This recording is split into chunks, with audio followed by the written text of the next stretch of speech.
రాజకీయం ఊసర వెల్లిలా ప్రవర్తించడానికి ప్రస్తుత కారణం రాజకీయ నాయకులు గతంలో అధికారంలో ఉన్నప్పుడు ఒక మాట, అధికారం కోల్పోయినప్పుడు మరొక మాట మాట్లాడడం ఒక ఎత్తు అయితే, అవకాశం ఎంతటి వారినైనా అందిపుచ్చుకొని రాజకీయాన్ని తమ వైపు మలుచుకోవడానికి చేస్తున్న కదుల్చుతున్న పావులే ఇందుకు తార్కాణం.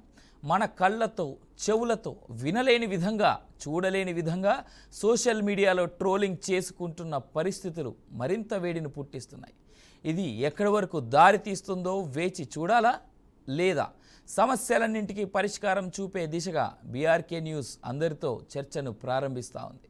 రైట్, ఇక యాక్చువల్గా మనం డిబేట్ మొదలెడదాం అనుకున్నప్పుడు హైడ్రా ఒక్కటే అని నేనైతే అనుకున్నా. ఎందుకంటే నేను హైకోర్టు ఇచ్చినటువంటి ఆదేశాలు కావచ్చు, లేదా వివిధ రాజకీయ పార్టీల్లో ఉన్నటువంటి నాయకులు మాట్లాడుతున్నటువంటి మాటలు కావచ్చు, చాలా ఇంట్రెస్టింగ్గా అనిపించాయి.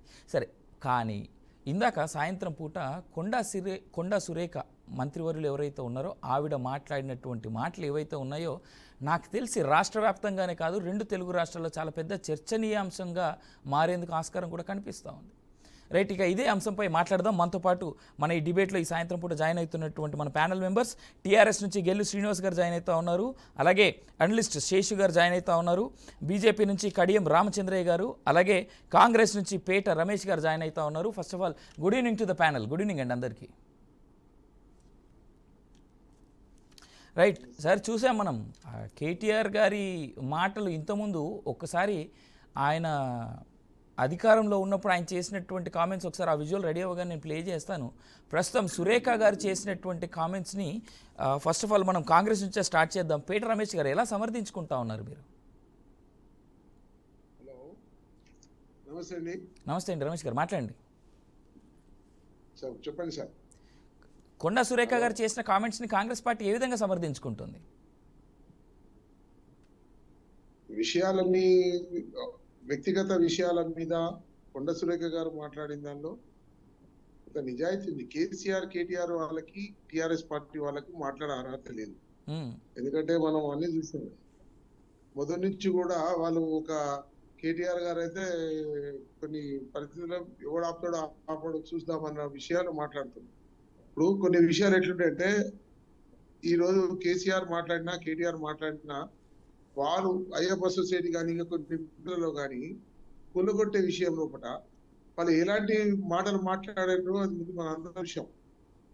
అదే విధంగా ఈ రోజు కూడా కేటీఆర్ అని ఆ రోజు బంగ్లాదేశ్ శ్రీలంకలో ఎట్లా పిల్లల జొరి పంపించారో అదే ఎలక్షన్ల ద్వారా వాళ్ళను ప్రభుత్వం నుంచి కిందికి దింపడం జరిగింది. కొన్ని తప్పు.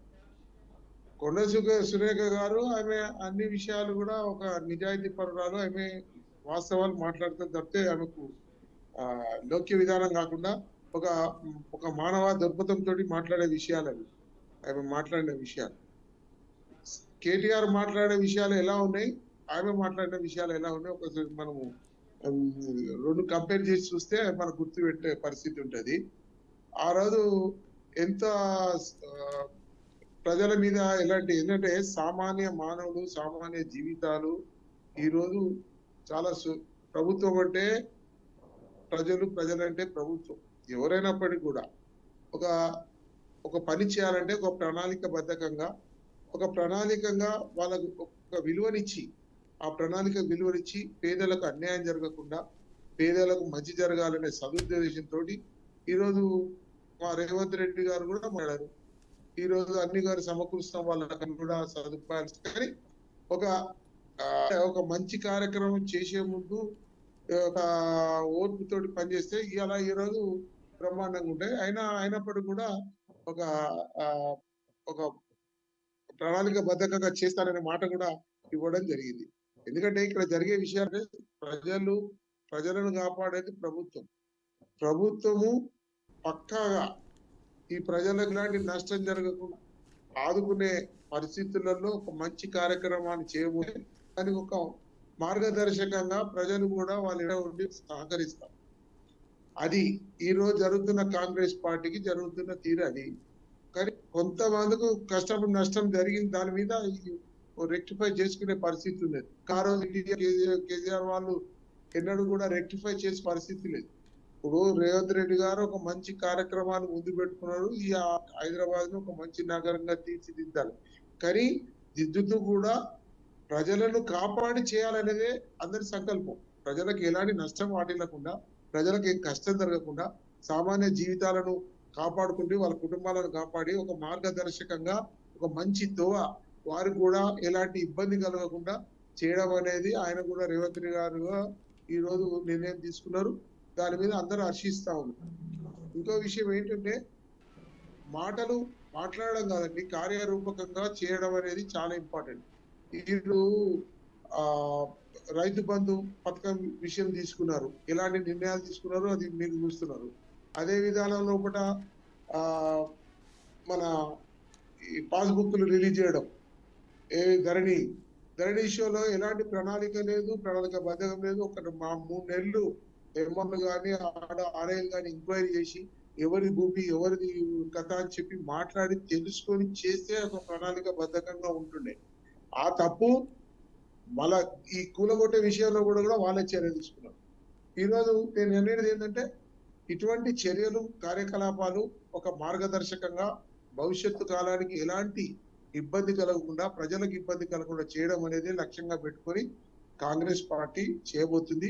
అది అందరూ కూడా హర్షించాల్సిన అవసరం ఉంది. రైట్ శ్రీనివాస్ గారు, అయితే ఇదే సందర్భంలో నేను గెల్లు శ్రీనివాస్ గారి దగ్గరికి వెళ్ళే కంటే ముందు కేటీఆర్ గారు అధికారంలో ఉన్నప్పుడు ఆయన ఒక సమావేశంలో మాట్లాడినటువంటి మాటలు ఒకసారి మనం చూద్దాం. పీసీఆర్ నుంచి ప్లే చేయాలని కోరుతా ఉన్నాను ఒకసారి, అది ఫుల్ స్క్రీన్లో విత్ ఆడియో.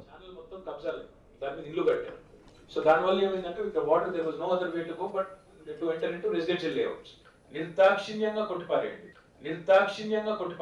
బుల్డోజర్లు పెట్టి మన జేసీబీలు పెట్టి ఎవరు అడ్డం వచ్చినా కూడా పోలీస్ సపోర్ట్ తీసుకుని కొట్టిపారేయండి. Don't spare anybody. నిర్దాక్షిణ్యంగా వ్యవహరిస్తాం ఇప్పటి నుంచి. తుర్క చెరువు ఉంది, దాని కింద ప్రగతి నగర్ చెరువు, మొత్తం ఆ ఛానల్ మొత్తం కబ్జాలు, దాని మీద ఇల్లు కట్టారు. సో దానివల్ల ఏమైందంటే ఇక్కడ water there was no other way to go but to enter into residential layouts. నిర్దాక్షిణ్యంగా కొట్టిపారేయండి. బుల్డోజర్లు పెట్టి మన జేసీబీలు పెట్టి ఎవరు అడ్డం వచ్చినా కూడా పోలీస్ సపోర్ట్ తీసుకుని కొట్టిపారేయండి. Don't spare anybody. నిర్దాక్షిణ్యంగా వ్యవహరిస్తాం ఇప్పటి నుంచి. తుర్క చెరువు ఆనాడు కేటీఆర్ గారు నిర్దాక్షిణ్యంగా కొట్టి పడేయండి, దుర్గం చెరువు దగ్గర ఎలాంటి కట్టడాలున్నా అనేటువంటి మాట ఆయన పబ్లిక్గానే మాట్లాడారు. మరి దీనికి సంబంధించి బీఆర్ఎస్ పార్టీ నేత గెలు శ్రీనివాస్ గారు మనతో పాటున్నారు. శ్రీనివాస్ గారు, మీరు ఎలా డిఫెండ్ చేసుకుంటా ఉన్నారు దీన్ని? ఇవాళ హైడ్రాని మీరు పూర్తి స్థాయిలో వ్యతిరేకిస్తున్నారు కూడా. సార్, ప్యానెల్లో పాల్గొన్న మిత్రులందరికీ, వ్యూవర్స్కు అందరికీ వీళ్ళ సద్దుల బతుకమ్మ శుభాకాంక్షలు తెలియజేస్తూ ఉన్నాం. సార్, ఇప్పుడు ఇంతకుముందు మీడియా ప్లేషర్ ఓకే, ఇవాళ రాజకీయాలు అన్నప్పుడు ప్రతి విమర్శలు సహజంగా ఉంటాయి. ఏదైనా హుందాగా ఉండాలి. ఒక మంత్రిగా పనిచేస్తున్న ఒక నాయకురాలు, ఒక సీనియర్ మోస్ట్ నాయకురాలు ఇవాళ కేటీఆర్ గారిని పట్టుకొని వ్యక్తిగతంగా మాట్లాడడం కరెక్టా సార్? మీరు చెప్పండి, మీరు సమర్థిస్తున్నారా? మీ బీఆర్కే టీవీ సమర్థిస్తుందా? రాజకీయాలుగా క్వశ్చన్ చేయండి. వ్యక్తిగత విమర్శలకి మా పార్టీ శ్రీనివాస్ గారు ఆన్సరిస్తాం సార్. వ్యక్తిగత విమర్శలకి బీఆర్కే న్యూస్ ఎప్పుడు వ్యతిరేకమనండి. ఎందుకంటే ఎవరి పర్సనల్ లైఫ్ వాళ్ళది, పర్సనల్ జీవితాల్లో చొచ్చుకు వెళ్లాల్సిన అవసరం మాకైతే లేదు. అవునండి, మరి ఇలా కొండ సూర్యకి ఏం సంబంధం అండి? ఇవాళ నాగార్జున గారు ఒక ఫిల్మ్ ఇండస్ట్రీలో ఒక పేరున్న వ్యక్తి, దశాబ్దాల కాలంగా వారి నాన్నగారి నుంచి వాళ్ళు రాజకీయాలు ఫిల్మ్ ఇండస్ట్రీతో సంబంధం ఉన్నది. ఇవాళ ఎంటర్టైన్మెంట్ విభాగం మీద చాలా మంది ఆధారపడి వాళ్ళు జీవిస్తున్న వారు ఈ రాష్ట్రంలో, తెలుగు రాష్ట్రాల్లో ముఖ్యంగా ఉన్నారు. ఇవాళ ఎంతో మంది దాని ఆధారపడి పనిచేస్తున్నారండి. ఫిల్మ్ ఇండస్ట్రీ అనగానే మొత్తం ఒక గలిజాడుగా కంపెనీ విధంగా ఒక ఏవగింపుగా ఇలా మాట్లాడడం ఇలా కరెక్టా? అసలు నాగ చైతన్యకు ఏం సంబంధం అండి? వారి కుటుంబానికి కేటీఆర్ ఏం సంబంధం చెప్పండి. ఒక అడ్మినిస్ట్రేటర్, కేటీఆర్ గారు ఒక అడ్మినిస్ట్రేటర్ అన్నప్పుడు ఎన్నో సంబంధాలు ఉంటాయండి, అంతే తప్ప దాన్ని వ్యక్తిగతంగా తీసుకొని వీళ్ళ వాళ్ళని విడిపోయారు. ఇవాళ మహిళలు రాజకీయాలు ఫిల్మ్ ఇండస్ట్రీలో పనిచేయాలంటేనే భయపడుతున్నారు మాట్లాడడం తప్ప కాదా? దీన్ని కాంగ్రెస్ పార్టీ సమర్థిస్తుందా? మనం వెళ్దాం శ్రీనివాస్ గారు. దానికంటే ముందు కోరుకునే రాజకీయాల్లో శ్రీనివాస్ గారు నేనేమంటున్నానంటే మహిళా నాయకురాలు ఒక ఆదర్శంగా ఉండాలి. డెఫినెట్ గా మనం ఆ మాట దగ్గరికి వెళ్దాం. శ్రీనివాస్ గారు, ఒక మాట, మనం కొండా సురేఖ గారు ఏం మాట్లాడారో ఆ మాట వైపు వెళ్దాం. కానీ దానికంటే ముందు శ్రీనివాస్ గారు ఒక మాట, మనం కొండా సురేఖ గారు ఏదైతే మాట్లాడారో దాన్ని ఖండిస్తూ ఆ వైపు వెళ్దాం, అది నెక్స్ట్ లెవెల్. బట్ ఇందాక నేను ప్లే చేసిన వీడియో ఏదైతే ఉందో కేటీఆర్ గారు నిర్దాక్షిణ్యంగా ఏవైతే అక్రమ కట్టడాలు ఉన్నాయో వాటిని నిర్దాక్షిణ్యంగా కొట్టేయండి, పోలీసు వాళ్ళ సపోర్ట్ తీసుకోండి, అవసరమైతే ఎన్ని జేసీబీలు అయినా పెట్టండి అనేటువంటి మాట అన్నారు కదా గతంలో అధికారంలో ఉన్నప్పుడు. మీరు ఆ మాటని మీరు ఎలా దాన్ని ఎలా డిఫెండ్ చేసుకుంటా ఉన్నారు ఇప్పుడు? హైడ్రాని వ్యతిరేకిస్తున్నటువంటి బీఆర్ఎస్ పార్టీ ఆనాడు మరి ఏ విధంగా నిర్దాక్షిణ్యంగా కొట్టేయండి అనేటువంటి మాట చెప్పారు. కలెక్టర్లందరికీ కూర్చోబెట్టి సమావేశంలో కదా ఇచ్చినటువంటి స్టేట్మెంట్ అది. సార్ స్టార్టింగ్ టైంలో ఎందుకంటే హైదరాబాద్ ఈ హైడ్రాన్ కాదు మూసిని ప్రక్షాళన చేయాలి, చాలా కంపుతో చాలా మంది మూసి పరివాహక ప్రాంతంలో కూడా చాలా మంది అనారోగ్యాలకు గురవుతారు, చాలా ఇబ్బందులకు గురవుతున్నారు, వాళ్ళ సరైన జీవన ప్రమాణం లేక చాలా ఇబ్బంది పడుతున్నారు అనే దాని విషయంలో కూడా ఒక నివేదిక తీసుకున్నారు. ఎన్ని ఇండ్లు అనే ఏం డేటా తీసుకోకముందు కొంత అక్కడక్కడ చిన్న చిన్న ప్యాకేజీలు ఉంటే వాళ్ళ మీద కొంత వాళ్ళను ఒప్పించి మాట్లాడి పక్కకు తీసుకెళ్ళనే విధంగా ఆనాడు మా ప్రభుత్వం మొదటి దఫలో కొంత ఒక ఆలోచన చేయడం జరిగింది. ఆలోచన మట్టుకే అది పరిమితమై ఉన్నది. తర్వాత ముఖ్యమంత్రి గారు కేసీఆర్ గారు దాన్ని జోక్యం చేసుకొని చాలా ఇండ్లు ఉన్నాయి మూసీ పరివాహక ప్రాంతంలో కూడా పూర్తి స్థాయిలో చాలా ఇండ్లు ఉన్నాయి కాబట్టి వాళ్ళందరిని తీసేసి వాళ్ళందరినీ కంపెన్సేట్ చేయడం చాలా కష్టం. ఇప్పుడున్న పరిస్థితులలో ప్రభుత్వం మీద చాలా ఆర్థిక పరమైన భారం పడుతుంది కాబట్టి ఈ ప్రాజెక్టును పక్క పెట్టండి, అది అవసరం లేదు అనుకున్నారు. ఆ రోజు అనుకున్న ప్రాజెక్టు కూడా ఇంత పెద్దగా లేదు. ఇవాళ రేవంత్ రెడ్డి గారు 1,50,000 కోట్ల రూపాయలు అని చెప్పి ఇవాళ మూసీ బ్యూటిఫికేషన్ పేరు 1,50,000 కోట్ల రూపాయలు అని అంటున్నారు. ఒక ప్రాజెక్టు డిపిఆర్ మొదలు పెట్టక ముందే 1,50,000 కోట్ల రూపాయలు ఎట్లా అంచనాకు వస్తారు సార్? దీన్ని మీరు ఒప్పుకుంటున్నారా? ఎవరైనా ఒప్పుకుంటారా? అసలు మొదలే కాలే దాని విషయంలో 1,50,000 కోట్ల రూపాయలని చెప్పి వాళ్ళ ప్యాకేజ్ పెట్టి వాళ్ళ ప్రజల ముందు ఒక చర్చ పెట్టి ఈ మూసి పరివాహక ప్రాంతంలో ఉన్న ప్రజలందరినీ ఇవాళ ఒక ఆందోళన గుర్తిస్తే ఒక విధంగా ఇవాళ రాష్ట్ర ప్రభుత్వం వివరించడం, ఒక ప్రభుత్వాది నేతగా కస్టోడియన్ ఆఫ్ ది స్టేట్ ముఖ్యమంత్రి గారు ఈ విధంగా మాట్లాడడం ఇది కరెక్టా? చెప్పండి, ఇది కరెక్టా? రైట్. ఒకసారి మనం బీజేపీ నేత మనతో పాటు కడియం రామచంద్రయ్య గారు కూడా ఉన్నారు కాబట్టి ఆయన మాట కూడా విని మళ్ళీ మీ వద్దకు వస్తాను సార్. రామచంద్రయ్య గారు, మీరు ఎలా చూస్తున్నారు? ఇందాక మనం ప్లే చేసినటువంటి వీడియో ఏదైతే ఉందో కేటీఆర్ గారు ఇచ్చినటువంటి ఆర్డర్స్ అప్పుడు అధికారంలో ఉన్నప్పుడు దాన్ని ఎలా చూస్తుంది బీజేపీ పార్టీ? ముందుగా ప్యానెల్లో వచ్చిన వాళ్ళందరికీ నమస్కారాలు తెలియజేస్తూ, అధికారం ఉన్నప్పుడు మాట్లాడే మాటలు ఒక తీరు ఉంటున్నాయి, అధికారం కోల్పోయిన తర్వాత మాట్లాడేది మరొక రకంగా ఉంటుంది. ఆ రోజు కేటీఆర్ గారు నిర్దాక్షిణ్యంగా గుల్లగొట్టమని ఐఏఎస్ ఆఫీసర్ల ముందు మొత్తం ఒక ప్యానెల్లో ఒక బోర్డును మొత్తాన్ని ఏర్పాటు చేసి కూర్చొని పెట్టి అందరికీ ఆర్డర్ చేసిండు. దాన్ని అట్లనే కంటిన్యూ చేస్తే ఈ రోజు వీళ్ళు కాంగ్రెస్ వాళ్ళు తీసుకునేటువంటి వాళ్ళు కాదు. కానీ మధ్యలో ఎందుకు బంద్ పెట్టిండు అనేది ఒక సందిగ్ధం. మధ్యలో బంద్ పెట్టడానికి కారణం ఏంటి? ఆయనకి వెనక ఫోర్స్ వచ్చేసింది. అదే ఫోర్స్ వల్ల ఆ రోజు ఏమాత్రం కేవలం మాటలకే పరిమితమైంది తప్ప ఎక్కడ కూడా కూడగొట్టలేదు. మరి ఇప్పుడు కూడా రేవంత్ రెడ్డి గారికి కూడా ఫోర్స్ వచ్చింది కాబట్టి మొన్న 3-4 రోజుల క్రితం చేసినటువంటి వ్యవహారం ఇప్పుడు లేదు, ఆ స్పీడ్ ఇప్పుడు లేకుండా పోయింది. అంటే అధికారం ఉన్నప్పుడు ఒక తీరుగా, అధికారం పోయిన తర్వాత మరొక తీరుగా. ఇది రెండే, ఇక్కడ కూడా ఎవరిని సమర్థించే ప్రసక్తి లేదు. ముఖ్యమంత్రి గారు సుందరీకరణ చేయడానికి ఇప్పుడు ఎంత 1.5 crores పెట్టిండ్రు అని అంటారు. గతంలో 80 కోట్లు శాంక్షన్ చేసి అంటే పెట్టిండ్రు. దాంట్లో ఒక సింగిల్ పైసా కూడా 80 కోట్లలో ఒక సింగిల్ పైసా కూడా మూసి దాని కొరకు ఉపయోగించినటువంటి చరిత్ర కేటీఆర్ మున్సిపల్ అడ్మినిస్ట్రేషన్ మినిస్టర్ ఉన్నప్పుడు పెట్టినటువంటి దాంట్లో ఒక పైసా కూడా ఖర్చు పెట్టలేదు. చేయడానికి ప్రజలను మోసం చేయడానికి ఈ పార్టీలు ఉన్నాయి తప్ప ఇంకా వేరేది ఏదీ లేదు అనేది నా ఆలోచన. ఎందుకంటే ప్రజలకు ఓట్లకు ముందు ఒక మాట చెప్తారు, ఓట్లు అయిపోయిన తర్వాత ఇంకో మాట చెప్తారు. కానీ ప్రజల శ్రేయస్సు కోరి ప్రజల కొరకు చేయాలి. ఇప్పుడు రేవంత్ రెడ్డి గారు ఉన్నారండి. రేవంత్ రెడ్డి గారు బిఫోర్ ఈ యొక్క ప్రాజెక్టు ఏదైతే హైడ్రా అనేది ఏర్పాటు చేసే ముందు ఎంతమంది గరీబులు ఉన్నారు ఆ యొక్క మూసి పరివారక ప్రాంతంలో ఏర్పాటు చేసినటువంటి బిలో పవర్టీ లైన్ వాళ్ళు ఎంతమంది ఉన్నారు, మీడియం పీపుల్ ఎంతమంది ఉన్నారు, దాంట్లో పర్చేజ్ చేసింది ఎంత, ఎవరైతే అక్రమంగా ఆక్రమించుకున్నది ఎంత, ఈ యొక్క డేటా తీసుకోకుండా అంత హడావుడిలో చేయవలసినటువంటి అవసరం కూడా లేదండి. హడావుడి స్పీడ్ ఎక్కువ పెంచారు కానీ మళ్ళీ స్పీడ్ తగ్గించినారు ఇప్పుడు. అయితే దీనికి ఏంది అని అంటే మన ఆలోచన, ఇక్కడ ఉన్నటువంటి పబ్లిక్ కామెంట్స్ ఎట్లా ఉన్నాయంటే హైదరాబాద్లో కాంగ్రెస్ కు ఓట్లు పడలేదు కాబట్టి ఆ యొక్క స్పీడ్ పెంచేసినారు అనేది పబ్లిక్, నేననే ముచ్చట కాదు, పబ్లిక్ ఆ విధంగా, ఇప్పుడు పబ్లిక్ వాయిస్ ఆ విధంగా వెళ్ళిపోయింది. ఇక్కడ కాంగ్రెస్ పార్టీ వాళ్ళు గెలవట్లేదు కాబట్టి కాంగ్రెస్ వాళ్ళు ఎట్లాగో వీళ్ళని ఏ రకంగానైనా ఒక చేసేయాలన్న ఉద్దేశంతో హైడ్రాను మొదలుపెట్టి స్టార్ట్ చేసిందని పబ్లిక్ అనుకుంటారు, నేననే మాట కాదు అది. అయితే సుందరీకరణలు వచ్చినప్పుడు ఎవరు కూడా ఏం చేయలేకపోతున్నారు దాన్ని.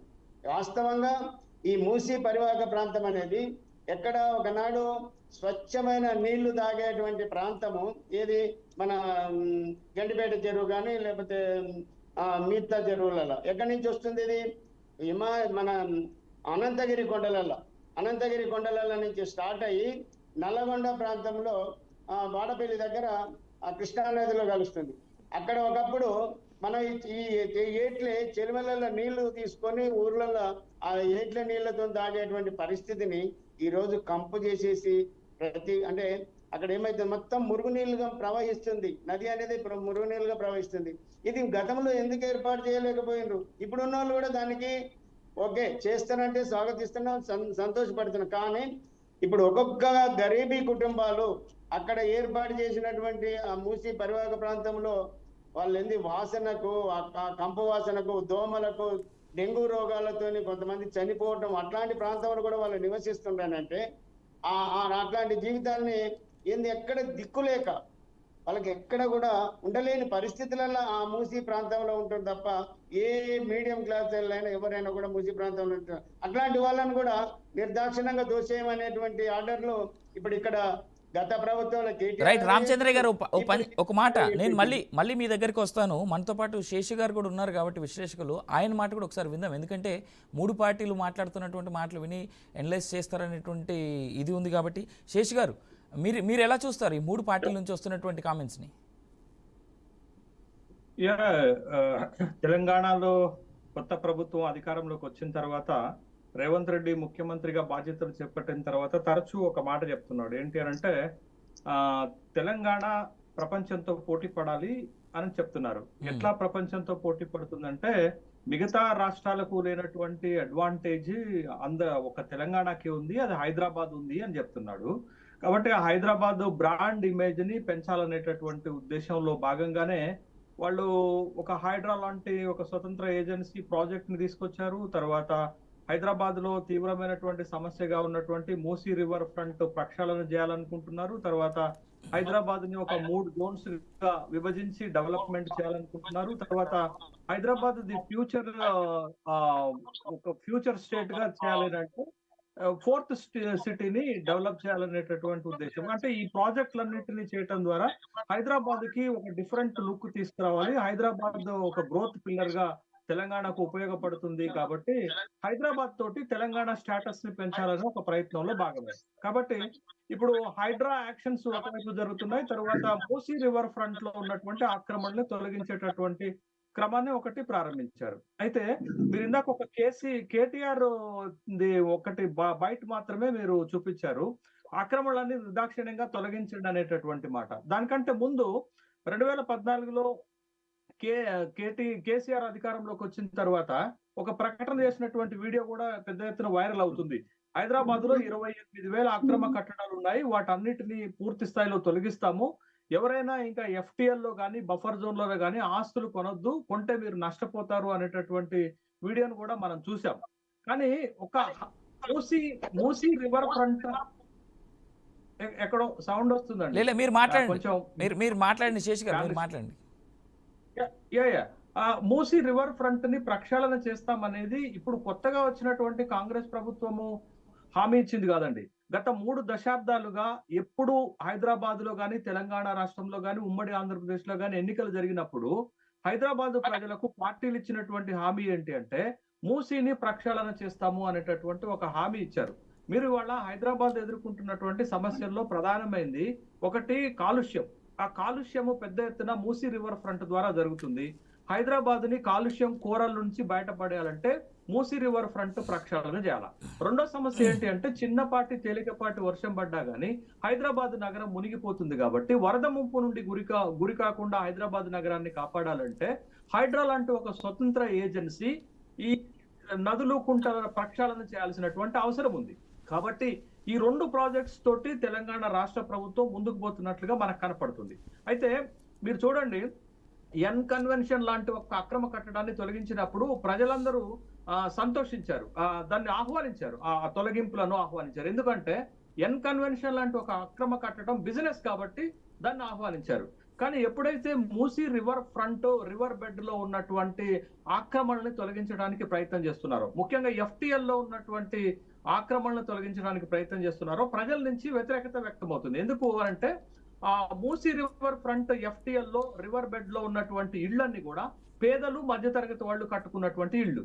కాబట్టి ఇళ్లను కూలగొడితే అది జీవితం అవుతుంది. జీవితాన్ని తొలగిస్తున్నారు అనుకున్నప్పుడు ప్రజల నుంచి వ్యతిరేకత మొదలవుతుంది. మీరు హైడ్రా యాక్షన్స్ జరుగుతున్నప్పుడు ఆహ్వానించినటువంటి ప్రజలు మూసీ రివర్ ఫ్రంట్ లోకి వచ్చేసరికి ప్రజలు ఎదురు తిరుగుతున్నారు. ప్రజలు ప్రభుత్వం పైన వ్యతిరేకత చూపెడుతున్నారు. ఎందుకు? వాళ్ళ జీవనోపాధి అక్కడే ఉంది, వాళ్ళ జీవితం అక్కడే ఉంది, వాళ్ళ సొంత ఇళ్లు పోతున్నప్పుడు ఖచ్చితంగా ప్రజలు వస్తున్నారు. రైట్ శేష్ గారు, శేష్ గారు దీనిపైన కాంగ్రెస్ అధికార ప్రతినిధి మనతో పట్టున్నారు కదా, రమేష్ గారు సమాధానం చెప్తే బాగుంటుందని నేను అనుకుంటున్నాను. రమేష్ గారు, చెప్పండి. ఇప్పుడు కొండ సురేఖ మాట్లాడే విషయానికి ఒక ఫస్ట్ పాయింట్ నేను చెప్తాను. పబ్బులు, డ్రగ్స్ ఎవరు ఎంకరేజ్ చేసిండ్రు ఒక పాయింట్. అది ఆమె మాట్లాడిన దానిలో వాస్తవం ఉన్నది. ఎంతో మంది విద్యార్థినులు చిన్న వయసులో, పిన్న వయసులో డ్రగ్స్ అడిక్ట్ అయిపోయి ఈ తెలంగాణ రాష్ట్రమే సర్వనాశనమయ్యే పరిస్థితికి వచ్చింది. అది కాకుండా గంజాయి విచ్చలవిడిగా, దానివల్ల రేపులు ఎటువంటి జరుగుతా ఉన్నాయి. దానికి ప్రోత్సహించింది TRS ప్రభుత్వమే. అటువంటి విషయాలలో ఎక్కడ కూడా జోక్యం చేయకుండా మామూలు అందరికి, పోలీసు వాళ్ళకి TRS ప్రభుత్వం ప్రోత్సహించలేదు. ఇవాళ ప్రభుత్వంలోకి వచ్చి ఇవాళ మీరు 10 నెలలు అయింది రమేష్ గారు, 10 నెలలలో కూడా ఇవాళ గంజాయి విషయంలో మీరు ఎన్ని కేసులు నమోదు చేశారు? యథార్థాలు ఉన్నాయి. అవి మాట్లాడండి బ్రదర్. ఇప్పుడు సబ్జెక్టు మాట్లాడండి.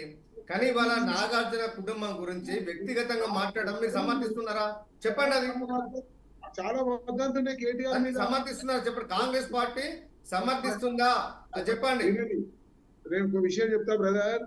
ఈ రోజు జుబ్లీస్ లో ఒక హోటల్లో కేటీఆర్ ఉంటాడు. అక్కడికి ఎవరు పోయే పరిస్థితి ఉండదు. అక్కడ నుంచి నడుపుతా ఉండే. అక్కడ ఏం జరిగినాయి అని పూర్తి స్థాయిలో తెలిసినప్పటికీ కొంతమంది చెప్పలేకపోతున్నారు. మీ పేరు ఇవాళ అధికారం మీ చేతిలో ఉంది. మీ చేతిలో ఇవాళ పూర్తి స్థాయి అడ్మినిస్ట్రేషన్ అంతా మీ చేతిలో ఉంది.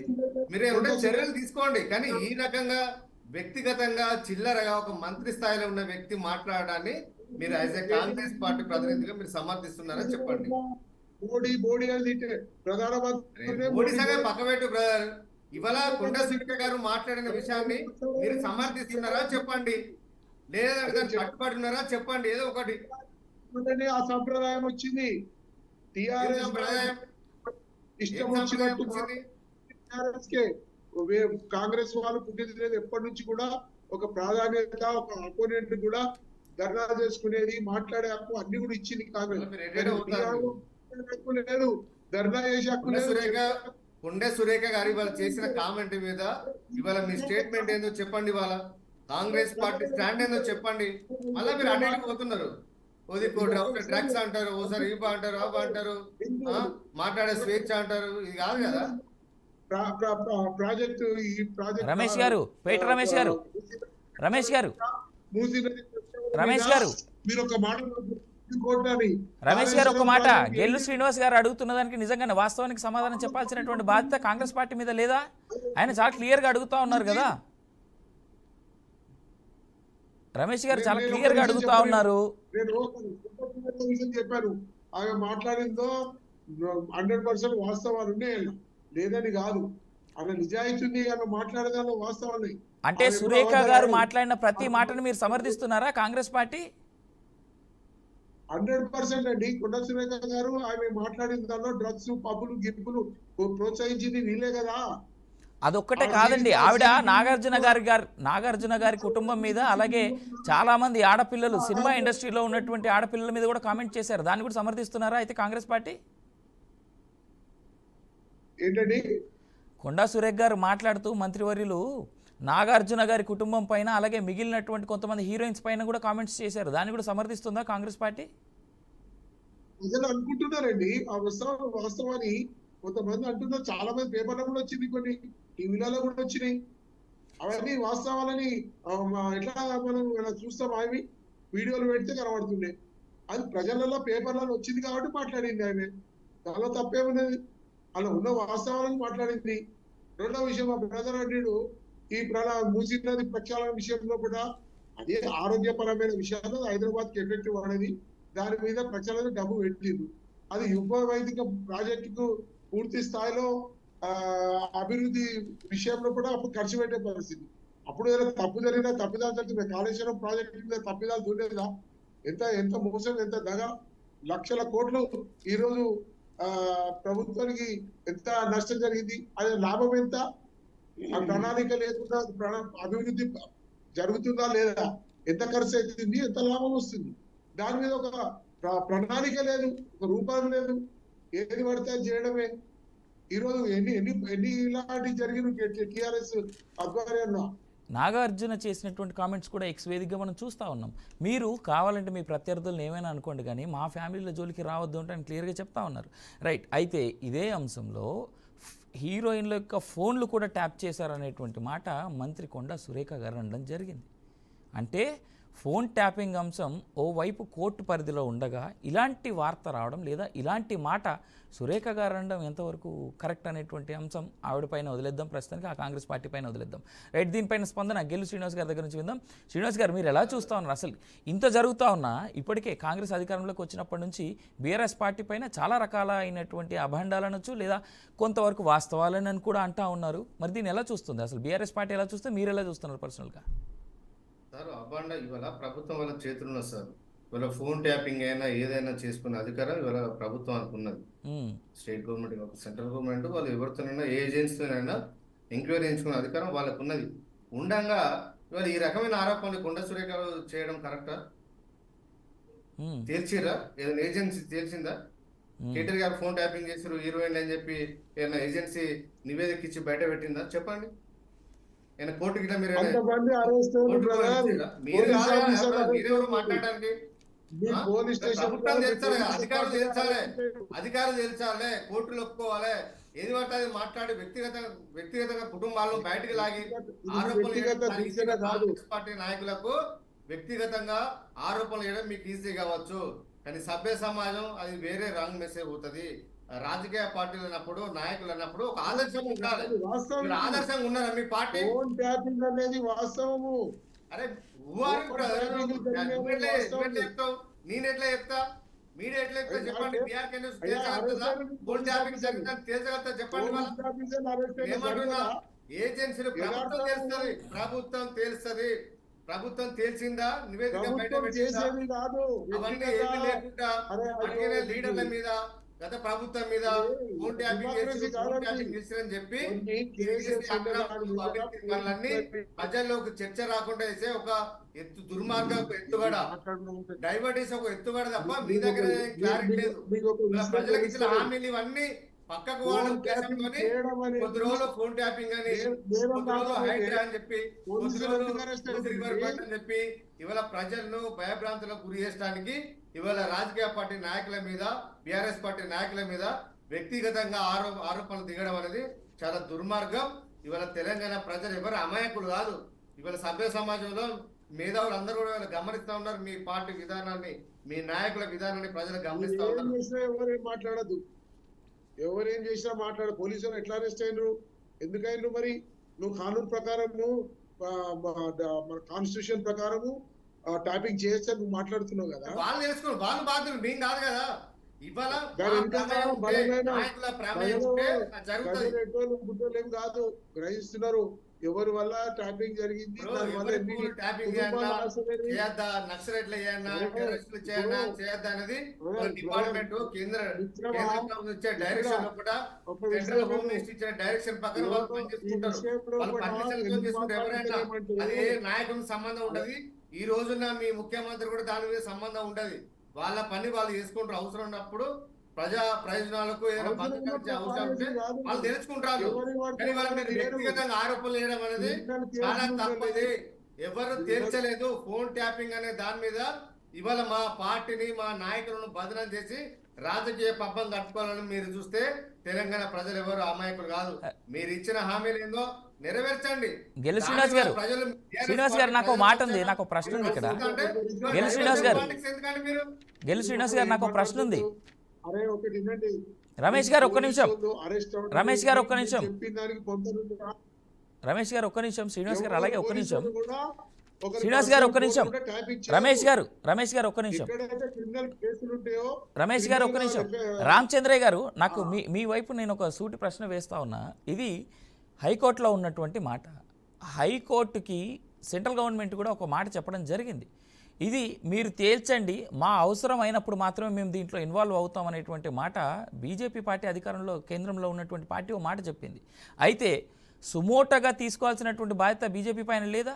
ఎందుకంటే ఫోన్ ట్యాపింగ్ అంశంలో చాలా వరకు డేటా ఇటు మావోయిస్టులది కావచ్చు, టెర్రరిస్టులది కావచ్చు, లేదంటే ఓల్డ్ సిటీలో కొంతమంది ఎప్పుడైతే నిఘా పెట్టి ఉండాల్సినటువంటి వ్యక్తుల ఫోన్ డేటా కూడా డిలీట్ అయింది అనేటువంటి మాట ఇటు కాంగ్రెస్ అనింది, బీఆర్ఎస్ అనింది, అలాగే బీజేపీ కూడా అనింది.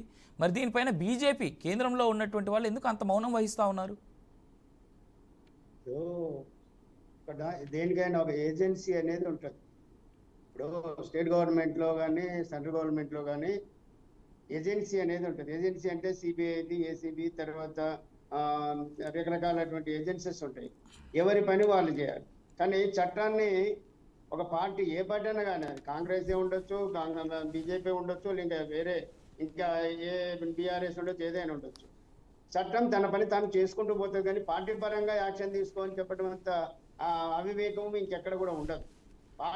పార్టీలు అట్లాంటి కోర్టులో ఉన్న పరిధి కానీ ఇంకేది ఉన్నా కూడా పార్టీ వాళ్ళు దాన్ని డైరెక్షన్ చేయలేరు. పార్టీ డైరెక్షన్ ఇచ్చినాక ఇంకా ఏజెన్సీలు అవసరం లేదు కదా, ఈ పోలీస్ వ్యవస్థ అవసరం లేదు, ఇంకెవరు కూడా అవసరమే ఉండరు. కాబట్టి ఎక్కడ కూడా బీజేపీ అనేది ఒక ట్రాన్స్పరెన్సీగా ఉంటుంది. భారతీయ జనతా పార్టీ మీరు చూడండి, ఎంతమంది మీద ఎన్ని అలిగేషన్స్ వచ్చినా కూడా భారతీయ జనతా పార్టీ నాయకుల మీద ఎక్కడ కూడా ఏ పార్టీలో ఉన్న వ్యక్తులకు కూడా ఇక్కడ మన రాష్ట్రంలో కానీ ఇండియాలో కానీ ఎక్కడ కూడా ఏదన్నా అభియోగం వచ్చిందంటే దాని మీద ఎమ్మటే స్పందన అనేది ఉంటుంది తప్ప మీద ఇక్కడ వేరే పార్టీలకు ఎక్కడ కూడా లేదు. మోడీ అనేది చాలా ప్రపంచ దేశాలలో పేరుగాంచిన వ్యక్తి. అట్లాంటి మోడీ చేసే అధికారంలో ఉన్నటువంటి ఆయన తలుచుకుంటే ఏమైనా చేయొచ్చు. కానీ అట్లా చేయడం పార్టీ పరంగా అది పార్టీ పరంగా జనాలు ఏ విధంగా ఇబ్బంది పడుతుంది. కాబట్టి అక్కడ ఏంటంటే ఏజెన్సీకి ఇచ్చిన ఏజెన్సీ చట్టం తన పని చేసుకుంటూ పోతుంది తప్ప పార్టీ ఇన్వాల్వ్మెంట్ కాదు అక్కడ. వేరే ఇప్పుడు నేను చెప్తానండి, నేను అరెస్ట్ చేయమని చెప్తా, అరెస్ట్ అరెస్ట్ చేస్తే బీజేపీ వాళ్ళు అరెస్ట్ చేయమని చేసేస్తారు. అది తప్పు కదా. చట్టము అనేది అనేది ఉన్నప్పుడు ఆ చట్టం ఒక డైరెక్షన్ అనేది తప్పు. ఏ పార్టీ అయినా కానీ డైరెక్షన్ ఇవ్వకూడదు, డైరెక్షన్లు ఎప్పుడు కూడా ఇవ్వకూడదు. అది ఏదైతే అది కోర్టులో ఉన్న వ్యవహారం, కోర్టు ఆర్డర్ని బట్టి ఫాలో అవుతారు. దాన్ని మనం పార్టీ టిఆర్ఎస్ కి బీజేపీ పొత్తు కుదిరింది సార్. నేను మీ జోక్యం గురించి చెప్తాను.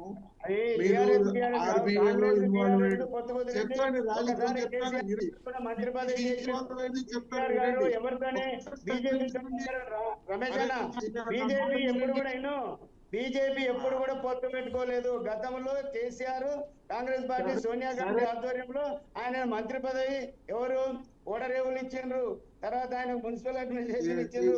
అది అక్కడ ఇవన్నీ ప్రజలను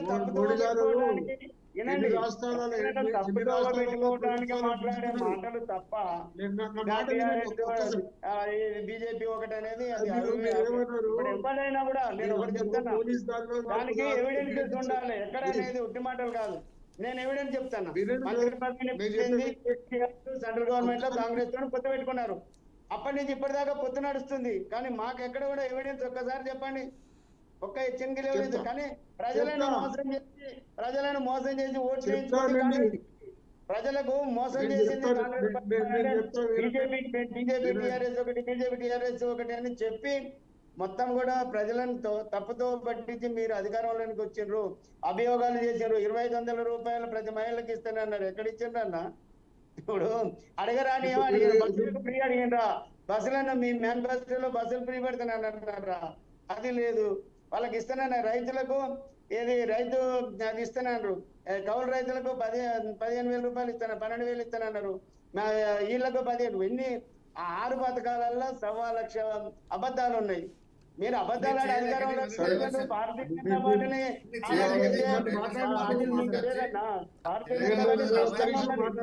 ఏ విషయంలో భారతీయ జనతా పార్టీ రైట్. ఒక్క మాట, 6 గ్యారెంటీలు ప్యానెల్ మెంబర్స్ అందరిని రిక్వెస్ట్ చేసేది ఏంటంటే, రామచంద్రయ్య గారు ఒక్క నిమిషం, రామచంద్రయ్య గారు అలాగే రమేష్ గారు ఒక్క నిమిషం, రమేష్ గారు ఒక్క మాట, రమేష్ గారు ఒక్క నిమిషం ఆగండి. 6 గ్యారెంటీల గురించి నాకు తెలిసి రేపు కానీ ఎల్లుండి కానీ మరోసారి డిబేట్ పెట్టుకుందాం. అది చాలా ఇంట్రెస్టింగ్ సబ్జెక్ట్ కూడా, ఎందుకంటే తెలంగాణ సమాజానికి చాలా అవసరమైనటువంటి సబ్జెక్ట్. రైట్. దానికంటే ముందు ఒక్క మాట, ఇక్కడ అందరం కలిసి మనం కూర్చున్న చోట మనం ఏం మాట్లాడుతూ ఉన్నాం? ఓవైపు కొండా సురేఖ గారు చేసినటువంటి కామెంట్స్ కావచ్చు, లేదా కొండా సురేఖ గారి మీద స్టార్ట్ అయినటువంటి ట్రోల్ కావచ్చు, ఆవిడ నాగార్జున ఫ్యామిలీ కావచ్చు, లేదా మిగిలిన హీరోయిన్స్ మీద చేసినటువంటి కామెంట్స్ కావచ్చు, తర్వాత హైడ్రా గురించి. అయితే ఇక్కడ హైడ్రా గురించి ఒక్క నిమిషం మనం పక్కకు వచ్చినట్టు చూసుకుంటే, మొన్న రఘునందన్ రావు గారి కాన్స్టిట్యున్సీలో మంత్రిగా ఉన్నటువంటి కొండా సురేఖ గారు ఒక ఈవెంట్కి వస్తే ఆవిడ మెడలో నేతన్నలు చేసినటువంటి ఒక మాల వేశారు ఆయన, దండ. ఆ దండకు సంబంధించి విపరీతమైనటువంటి ట్రోలింగ్. దీనికి వాస్తవానికి అది ఎందుకు ఆ ట్రోలింగ్ అనేటువంటిది కరెక్ట్ అని ఏవైనా ఉన్నటువంటి ప్యానెల్లో ఉన్నటువంటి నలుగురు భావిస్తూ ఉన్నారా? శేషి గారు మీరు చెప్పండి. అప్పటి నుంచి మనం రాజకీయ పార్టీల యొక్క నాయకుల యొక్క మాటలు వింటూ ఉన్నాం. మీరు చెప్పండి అసలు ఈ విధమైనటువంటి ట్రోలింగ్ అండ్ అఫ్కోర్స్ కొండా సురేఖ గారు ఇవాళ మాట్లాడినటువంటి మాటలు, దీనిపైన మీరు ఒక చిన్న మాట చెప్పండి, దాని తర్వాత నేను పార్టీ నాయకుల్ని కూడా అడుగుతాను. ఇది మీరు డిబేట్ దాని మీదనే పెట్టి చిన్న మాట అంటే కుదిరే పని కాదు కదా. డిబేట్ చాలా పెద్ద అంశము, రాజకీయ విమర్శలపైనే మనం పెట్టాము. గత 2 రోజులుగా తెలంగాణ రాష్ట్రంలో కొండా సురేఖ పైన సోషల్ మీడియాలో జరుగుతున్నటువంటి ట్రోలింగ్స్ ఒకటైతే, రెండోది కొండా సురేఖ సినిమా ఇండస్ట్రీ పైన, అక్కినేని నాగార్జున ఫ్యామిలీ పైన చేసినటువంటి ప్రధానమైనటువంటి విమర్శల చుట్టే గత 2 రోజులుగా తెలంగాణ రాష్ట్ర రాజకీయాలు తిరుగుతున్నాయనేటటువంటి విషయాన్ని మనం గమనించాలా. అయితే ఎక్కడైనా విమర్శలు అనేవి ప్రభుత్వ విధానాల పైన ఉండాలా, ప్రజల కేంద్రంగా ఉండాలా. కానీ ఇవాళ అన్ఫార్చునేట్లీ ఇవాళ వ్యక్తిగత విమర్శలకు అన్ని రాజకీయ పార్టీలు తెరదీశాయి. ఏ స్థాయికి వెళ్ళాయంటే అన్ని హద్దులను దాటేసి, లక్ష్మణ రేఖలను కూడా దాటేసి విమర్శించుకుంటున్నటువంటి ఒక జుగుప్సాకరమైనటువంటి విమర్శలు, అంటే ప్రజలు అసహించుకునేటటువంటి విమర్శలను అన్ని రాజకీయ పార్టీలు రాజకీయ వేదికగా, మీడియా వేదిక కూడా విమర్శలు చేసుకుంటున్నటువంటి దాన్ని మనం చూస్తున్నాం. ఇవాళ మీరు చూడండి, తిరుపతి లడ్డు విషయంలో సుప్రీంకోర్టు ఒక మాట చెప్పింది, దేవుళ్లను రాజకీయాల్లోకి లాగకండి అని చెప్పింది. చాలా స్పష్టమైన మాట చెప్పింది. దేవుళ్ళనే కాదండి, మహిళల వ్యక్తిగత విషయాలను కూడా రాజకీయాల్లోకి లాగటం మంచిది కాదనేటటువంటి విషయాన్ని మనం గమనించాలా. కానీ మీరు తెలంగాణలో ఈ ఎన్నికలు అయిపోయిన తర్వాత జరుగుతున్నటువంటి విమర్శలు అయితే అసలు ఏ స్థాయికి దిగజారాయంటే చెప్పలేనటువంటి హీన స్థాయికి విలువలు పడిపోతున్నటువంటి రాజకీయాలకు మనకు కనపడుతున్నాయి. శాసనసభ సమావేశాల్లో మహిళల అంశమే వచ్చింది. శాసనసభ సమావేశాల తర్వాత ఫ్రీ బస్సులో జర్నీ జరుగుతున్నటువంటి విషయంలో కూడా మహిళల అంశమే తెర మీదకి వచ్చింది. ఇప్పుడు కూడా మహిళల అంశమే తెరపైకి వచ్చింది. మీరు చూడండి, మెదక్ ఇన్ఛార్జి మంత్రిగా ఉన్నటువంటి కొండా సురేఖ అక్కడ ఒక కార్యక్రమానికి వెళితే మెదక్ ఎంపీగా ఉన్నటువంటి రఘునందన్ గారు వాళ్ళు పద్మశాలీలకు సంబంధించినటువంటి ఒక నూలు దండని మెడలో వేశారు. మెడలో వేస్తే ఆ సోషల్ మీడియాలో పెట్టిన కామెంట్స్ ఏంటంటే, వీళ్ళు షాదీ ముబారక్ అందుకోవటానికి అర్హులేనా అని ఒక కామెంట్ పెట్టారు. ఎంత భావదారిద్రమైనటువంటి కామెంట్ గా చూడాలి, ఎంత హీనమైనటువంటి కామెంట్ గా చూడాలి. మహిళల పట్ల ఏ విధంగా గౌరవం లేనటువంటి ఒక ట్రోలింగ్ గా మనం చూడాల్సినటువంటి అవసరం ఉంది. దానిపైన తను బాధపడుతూ ప్రెస్ మీట్ పెట్టారు. దానికి సంబంధించినటువంటి వాళ్ళు క్షమాపణ చెప్పాలని కోరినప్పటికీ కూడా ముఖ్యంగా బీఆర్ఎస్ పార్టీ నుంచి సబితా ఇంద్రారెడ్డి గారు స్పందించారు, ఇలాంటివి మంచిది కాదు అని. హరీష్ రావు గారు కూడా స్పందించారు, ఇలాంటివి మంచిది కాదు అనేటటువంటి విషయంలో. బట్ ఆమె అభ్యంతరం ఏంటంటే, ప్రధానమైనటువంటి రాజకీయ పార్టీకి వర్కింగ్ ప్రెసిడెంట్ గా ఉన్నటువంటి కేటీఆర్ స్పందించకపోవటం అన్యాయం అనేటటువంటి విషయాన్ని తను చెప్పారు. కానీ మనం కొన్ని విషయాలు off the record, on the record మాట్లాడేటటువంటి అంశాలు ఉంటాయండి. కొండా సురేఖ గారు మాట్లాడినటువంటి మాటలు ఆఫ్ ద రికార్డ్ మాట్లాడేసినవి మీడియా వేదికగా మాట్లాడారు. అంటే ఒక సీనియర్ మంత్రి, ఒక సీనియర్ రాజకీయ నాయకురాలు ఏ విషయాన్ని పబ్లిక్ ముందు మాట్లాడాలా, ప్రెస్ ముందు మాట్లాడాలో తెలియకపోతే ఎట్లా? తను మాట్లాడినటువంటి మాటల్లో కూడా మహిళలను కించపరిచే విధంగా ఉంది కదా. కేటీఆర్ ని కార్నర్ చేస్తాను అని తను అనుకున్నది, కానీ అక్కడ మహిళలను కూడా కించపరుస్తున్నారనేటటువంటి అభిప్రాయము కొండా సురేఖ లాంటి ఒక సీనియర్ మంత్రికి తెలియకపోతే, కొండా సురేఖ గారు మాట్లాడినటువంటి మాటల వల్ల కాంగ్రెస్ పార్టీకి నష్టం జరుగుతుంది, కాంగ్రెస్ పార్టీకి ఇబ్బందికరమైనటువంటి పరిస్థితి వస్తుంది. ఒక సినిమా ఇండస్ట్రీ పైన, సినిమా ఇండస్ట్రీలో ఉన్నటువంటి మహిళల పైన ప్రకాష్ రాజ్ గారు ఒక ట్వీట్ చేశారు. ఇంత సిగ్గుమాలిన రాజకీయాల మహిళల పైన ఇంత హేయమైనటువంటి సినిమాల్లో నటిస్తున్నటువంటి మహిళలను ఇంత నీచ స్థాయిలో కించపరుస్తారు. నాగార్జున గారు స్పందించారు, ఇది అన్యాయము, మా కుటుంబం పైన చేసినటువంటి ఆరోపణలు మేము వ్యతిరేకిస్తున్నాము, కొండా సురేఖ గారు ఈ ఆరోపణలు వెనుకకు తీసుకోవాల్సినటువంటి అవసరం ఉంది అని చెప్తున్నటువంటి సందర్భంలో తను మిస్ అయింది ఎక్కడ అంటే, ఒక మీడియా ముందు ఒక మహిళలకు సంబంధించినటువంటి అంశాన్ని ఆ స్థాయిలో చెప్పాల్సినటువంటి అవసరం లేదు. అది ఆఫ్ ద రికార్డ్ లోనో, లేకపోతే ఒక ఇద్దరు వ్యక్తులు మాట్లాడుకునేదో, లేకపోతే హోటల్స్ దగ్గర మాట్లాడుకునేదో, టీ స్టాల్స్ దగ్గర మాట్లాడుకునేటటువంటి మాటల్ని ఒక పబ్లిక్ గా మీడియా ముందు మాట్లాడటం వల్ల అది ఒక డ్యామేజ్, ఒక పొలిటికల్ డ్యామేజ్ క్రియేట్ చేసేటటువంటి అంశంగానే మనం చూడాలా. అది ఇంకా రాబోయే రోజుల్లో ఆ విమర్శలు ఇంకా తీవ్రతను పెంచేటటువంటి అవకాశం ఉంది, తీవ్ర రూపం దాల్చేటటువంటి విమర్శ యా లేదండి, లేదు రమేష్ గారు ఉండండి, రమేష్ గారు ఉండండి, ఒక్క నిమిషం ఉండండి. కొండా సురేఖ్ గారు నా దగ్గరే, నాకు తెలుసు తను ఎలా మాట్లాడతారనేది. కానీ మీడియా ముందు మాట్లాడేటప్పుడు అది ఒక సినిమా ఇండస్ట్రీ, ఒక ఎంటర్టైన్మెంట్ ఇండస్ట్రీ, ఒక ఫ్యామిలీకి సంబంధించినటువంటి విషయం. ఒక ఎన్ కన్వెన్షన్ ని కూలగొట్టడానికి ఒక అమ్మాయిని పంపిస్తారండి? ఒక అమ్మాయిని ఒకవేళ పంపిస్తారని అనుకున్నా గానీ అది మాట్లాడొచ్చండి? ఒక సీనియర్ రాజకీయ నాయకురాలు మీడియా ముందు పబ్లిక్ లో చేయొచ్చండి, ఒక పబ్లిసైజ్ చేయొచ్చండి? బట్ అందుకే నేనేమంటున్నాను, రాజకీయాల్లో విమర్శలు పూర్తి స్థాయిలో హద్దులు దాటాయి, లక్ష్మణ రేఖను దాటిపోయినాయి. ఏ మాట ఎక్కడ మాట్లాడాలో తెలియకుండా మాట్లాడటం, మళ్ళీ బాధ్యతాయుతమైనటువంటి పదవుల్లో ఉన్నటువంటి వాళ్ళు చాలా జాగ్రత్తగా మాట్లాడాలా. కేటీఆర్ ఏం మాట్లాడారు? ఫ్రీ బస్సులలో మహిళలు డాన్స్ చేస్తున్నారని చెప్పారు. అది ఎంత తీవ్రమైనటువంటి వ్యాఖ్య. తర్వాత క్షమాపణ చెప్పుకోవాల్సినటువంటి పరిస్థితి ఎదురైంది కదా. కాబట్టి వాళ్ళ దేవుళ్ళనైనా మహిళల విషయంలోనైనా మాట్లాడేటప్పుడు చాలా జాగ్రత్తలు తీసుకోవాల్సినటువంటి అవసరం ఉంది. రాజకీయాలే కాదు కదా మనం చెప్పేది, విలువలు కూడా ఉండాలి కదా, విలువలను కూడా పాటించాలి కదా.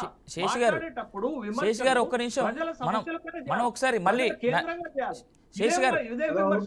శేష్ గారు నేను మళ్ళీ మీ వద్దకు వస్తా, దీనిపైన సమాధానం నాకు తెలిసి కొండా సురేఖ్ గారు మాట్లాడిన మాటలు తప్పే.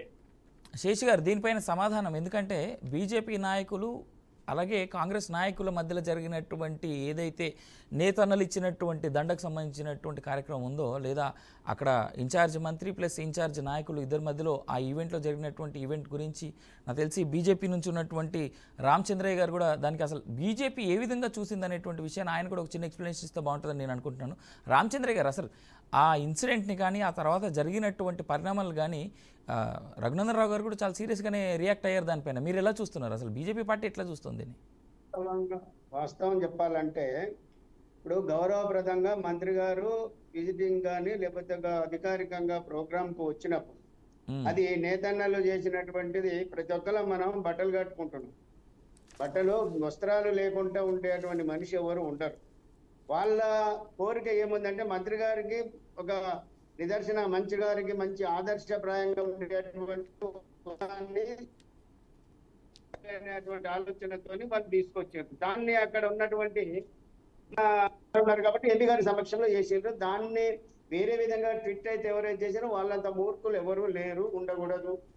అది ఏదంటే దాన్ని ఒకవేళ మూర్ఖత్వంతో ట్వీట్ చేసినారు. ఆ ట్వీట్ చేయడమే కాకుండా ప్రచారం మాధ్యమంలో ఏంటంటే ప్రచారం చేయడం ఇంకా దిక్కుమాలిన వ్యవస్థ. అది ఒక మహిళను ఏ విధంగా గౌరవించాలి, మహిళా మంత్రిగా ఒక అధికారంలో ఉన్నటువంటి మంత్రిగా మన దగ్గరికి వచ్చినప్పుడు గౌరవంగా మర్యాదపూర్వకంగా నేతన్నలకు రాబోయే రోజులలో కానీ లేకపోతే ఇంకా ఏదైనా కూడా వాళ్ళు ఏదైనా ఆశించి కూడా వచ్చి వాళ్ళకి సన్మాన కార్యక్రమంలో చేసిండ్రు. మరి అట్లా అనుకుంటే ఇందిరాగాంధీకి ఎన్నోసార్లు ఎంతో మంది దండలేసినారండి, అక్కడ ఎవరు ఎప్పుడు కామెంట్ చేయలేదు కదా. మరి ఇక్కడ వీళ్ళు చేయటం అనేది నీచమాలినటువంటి వ్యవహారం కదా. అది తప్పుగానే అనాలి. ఇక ఎప్పుడైనా ఇంకొకటి ఏంటంటే వాళ్ళను గౌరవించడం అనేది, మహిళలను మొత్తాన్ని కూడా కించపరిచారు ఇక్కడ. మరి అక్కడ కించపరిచినప్పుడు మనకు ఎక్కడ అనిపిస్తుంది, ఒక కొండా సురేఖకు ఇది వాళ్ళు చేసినటువంటి ఆ మాలను తెస్తేనే ఇది వేరే రకంగా కామెంట్ చేసుకుంటూ వచ్చినారు. మరి ఆ మహిళా సమాజానికి అందరికీ హింసపరిచినట్టు కదా అది. ఒక మంత్రికే జరిగిందంటే ఉన్న మహిళా సమాజము తెలంగాణలో ఉన్నటువంటి కాదు, యావత్ భారతదేశంలో ఉన్నటువంటి మహిళలందరికీ కూడా వాళ్ళను కించపరిచే విధంగా చేసినటువంటి వ్యాఖ్యలని నేను భావిస్తున్నాను. పార్టీ కూడా అదే భావిస్తుంది. పార్టీ అక్కడ కూడా తప్పు చేయమని ఎవరికి చెప్పదు. గౌరవాన్ని గౌరవించాల్సిన పార్టీకి ఉంటుంది. రైట్, గెల్లు శ్రీనివాస్ గారు. ఇక్కడ దాన్ని వేరే రకంగా చేసేసి వేరే విధమైనటువంటి కామెంట్ చేయడం అనేది అంత సిగ్గుమాలిన వ్యవస్థ తప్ప దాన్ని ఇంకెవడు కూడా రైట్ రామచంద్ర గారు, ఒకసారి గెల్లు శ్రీనివాస్ గారు మాట్లాడుకుంటూ విందాం. గెల్లు శ్రీనివాస్ గారు, మీరు ఎలా చూస్తారు? కొండా సురేఖ గారి మీద మొదలైనటువంటి ట్రోలింగ్ అక్కడి వరకే ఆగలేదు. ఇవాళ ఆవిడ నోటి నుంచి వచ్చినటువంటి వార్తలు, ఎస్ అఫ్కోర్స్ మాటలు ఏ విధంగా దుమారం రేపుతా ఉన్నాయో చూద్దాం. కొంతవరకు దాంట్లో ప్రైవేట్ సంభాషణ ఏదైతే ఉందో దాన్ని ఆవిడ పబ్లిసైజ్ చేయడం కూడా కొంతవరకు నిజంగానే ఆవిడ కోపంలోనో బాధలోనో మాట్లాడారని అనుకుందాం. కానీ కొన్ని కామెంట్స్ ఆవిడ చేయకుండా ఉండాల్సింది కావచ్చేమో. బీఆర్కే న్యూస్ నుంచి మేము కూడా ఆ మాటలు అనడానికి కానీ ఆవిడ చెప్పినట్టు కొన్ని స్టేట్మెంట్స్ ప్లే చేయడానికి కానీ కాస్త బాధగానే ఉన్నప్పటికీ కూడా ఆవిడ మాట్లాడారు కాబట్టి దాని గురించి మాట్లాడాల్సినటువంటి సందర్భం. బీఆర్ఎస్ పార్టీ ఎట్లా చూస్తుంది అసలు ఆవిడ మీద మొదలైనటువంటి ట్రోలింగ్ దగ్గర నుంచి? షాదీ ముబారక్కి వీళ్ళు అర్హులేనా అంటూ ఒక మహిళా మంత్రి, మొదటగా అసలు ఆవిడని మహిళగా గుర్తిస్తూ మనం మాట్లాడదాం, మంత్రిగా పక్కన పెడదాం. ఒక మహిళకు జరిగినటువంటి అవమానంగా మొదలైనటువంటి అది ఇవాళ ఏ టర్న్ తీసుకుందో చూస్తున్నాం. అసలు బీఆర్ఎస్ పార్టీ ఏ విధంగా చూస్తూ ఉంది దీన్ని? పర్సనల్గా మీరు ఎట్లా చూస్తూ ఉన్నారు? రమేష్ గారు, బీఆర్ఎస్ పార్టీ ఇలాంటి చేష్టలు ఎప్పుడు మేము దాన్ని సహించం. అందుకనే మా నాయకుడు హరీష్ రావు గారు, పార్టీ నాయకుడు హరీష్ రావు చాలా క్లియర్గా చెప్పడం జరిగింది. అవి సోషల్ మీడియాలో వస్తున్న ట్రోల్స్కు మా పార్టీకి సంబంధం లేదు. సంబంధం లేని అంశాలను మా పార్టీకి, మా నాయకుడు కేటీఆర్ గారికి ఆపాదిస్తూ కొండే సురేఖ గారు మాట్లాడడం చాలా దుర్మార్గం. ఆమె స్థాయికి ఒక మంత్రిగా గతంలో పనిచేశారు, ప్రస్తుతం పనిచేస్తూ ఉన్నారు. అలాంటి నాయకురాలు, ఒక హుందాతనంగా మాట్లాడాల్సిన ఒక నాయకురాలు ఈ రకంగా కేటీఆర్ గారిని వ్యక్తిగతంగా దూషణతో మాట్లాడాలని మేము తీవ్రంగా ఖండిస్తున్నాం. చాలా తప్పు. నీ మీద పెట్టిన, కొండ సురేఖ గారిని పెట్టిన సోషల్ మీడియాలో పెట్టిన స్క్రోలింగ్కు మా పార్టీకి ఏం సంబంధం అండి? మా పార్టీ నాయకుడు కేటీఆర్కి ఏం సంబంధం? ఆమె పెట్టిన కామెంట్లకు మేము బాధ్యులమ్మా? దాన్ని మేము ఖండించడం కదా. కొండ సురేఖ గారి మీద పెట్టిన కామెంట్లను బీఆర్ఎస్ పార్టీ ఖండించింది, చాలా క్లియర్గా ఖండించింది. ఇవాళ ప్రభుత్వ యంత్రాంగం వాళ్ళ మీద ఉన్నది కాబట్టి ఓ కంప్లైంట్ ఇప్పించి ఎవరైతే కొండ సురేఖ గారికి వ్యక్తిగత జీవితానికి సంబంధించి వ్యతిరేకంగా ఆమెను అప్రతిష్ట పాలు చేసే విధంగా మాట్లాడిన వారు ఎవరైనా సోషల్ మీడియాలో ఉంటే అరెస్ట్ చేసుకోవచ్చు, చేయాల్సిన అవసరం ఉంటుంది. అంతే తప్ప దానికి మా పార్టీకి సంబంధం లేదు కదా. పెట్టిన వాళ్ళందరికీ, దేశంలో ఫేస్బుక్ వాడే వాళ్ళందరికీ బీఆర్ఎస్ పార్టీ, ఆమె వ్యతిరేకంగా పెట్టే వాళ్ళందరూ బీఆర్ఎస్ పార్టీ వాళ్ళని అని అనుకోవడం కూడా చాలా తప్పు. కాబట్టి అలాంటి వాటిని మీ టీఆర్ఎస్ పార్టీ ఎప్పుడు బీఆర్ఎస్ పార్టీ ఎంకరేజ్ చేయదు. వాళ్ళు ఎవరో పెట్టిన దాని విషయంలో వ్యక్తిగతంగా మాట్లాడడం, కొండ సురేఖ గారు మాట్లాడడం కరెక్టా సార్? అయితే శ్రీనివాస్ గారు, ఇక్కడ ఒక మాట ఉంది. ప్రస్తుతానికి కొండ సురేఖ గారు చేసినటువంటి కామెంట్స్లో, లేదంటే ఆ తర్వాత జగ్గారెడ్డి గారు చేసినటువంటి కామెంట్స్లో బీఆర్ఎస్ నాయకులు, బీఆర్ఎస్ ట్రోలింగ్ మీడియా ఏదైతే ఉందో, లేదా ట్రోలింగ్ సంస్థలు ఏవైతే ఉన్నాయో సోషల్ మీడియాకి సంబంధించి దుబాయ్ నుంచి ఆపరేట్ చేస్తూ ఉన్నారు అనేటువంటి మాట ఒకటి ఉంది. దీన్ని ఎలా చూస్తున్నారు? మాకు ఎలాంటి ట్రోలింగ్ సంస్థలు లేవు. మాకు ఎలాంటి వ్యక్తిగతంగా సోషల్ మీడియా సంస్థలు మాకు ఏం లేవు. మేము ఓన్లీ మా పార్టీ క్యాడరు మేమే పనిచేస్తాం, మా వాళ్ళు పనిచేస్తారు తప్ప మా వాళ్ళు చేసిన ప్రోగ్రామ్స్ ఫేస్బుక్లో పెట్టుకుంటారు అంతే తప్ప మాకు వ్యక్తిగతంగా ఈ సోషల్ మీడియాకి సంబంధించి ఎప్పుడు మేము దాని మీద కాన్సన్ట్రేషన్ చేయాలి. మీకు అదే మమ్మల్ని నిలబెట్టేది. ఏదున్నా నిజాయితీగా మెయిన్ స్ట్రీమ్ మీడియా టెలికాస్ట్ మాకుంటది, ఒక ఆలోచన మాకుంటది. కానీ ఇవాళ ఎవరెవరో సోషల్ మీడియా యూట్యూబ్ ఛానల్ పెట్టి దానికి మేము ఎట్లా బాధ్యత చెప్పండి? మీరు యూట్యూబ్ ఛానల్లో ఎవరైనా మీ వ్యక్తిగత జీవితాలకు వ్యతిరేకంగా మాట్లాడి మీరు కంప్లైంట్ ఇచ్చుకోండి, వాళ్ళ మీద చర్యలు తీసుకోండి. దాని బీఆర్ఎస్ పార్టీ మీరు చర్యలు తీసుకుంటే మీరు తీసుకునే చర్యలకు బీఆర్ఎస్ పార్టీ సంపూర్ణంగా మద్దతు ఉంటుంది.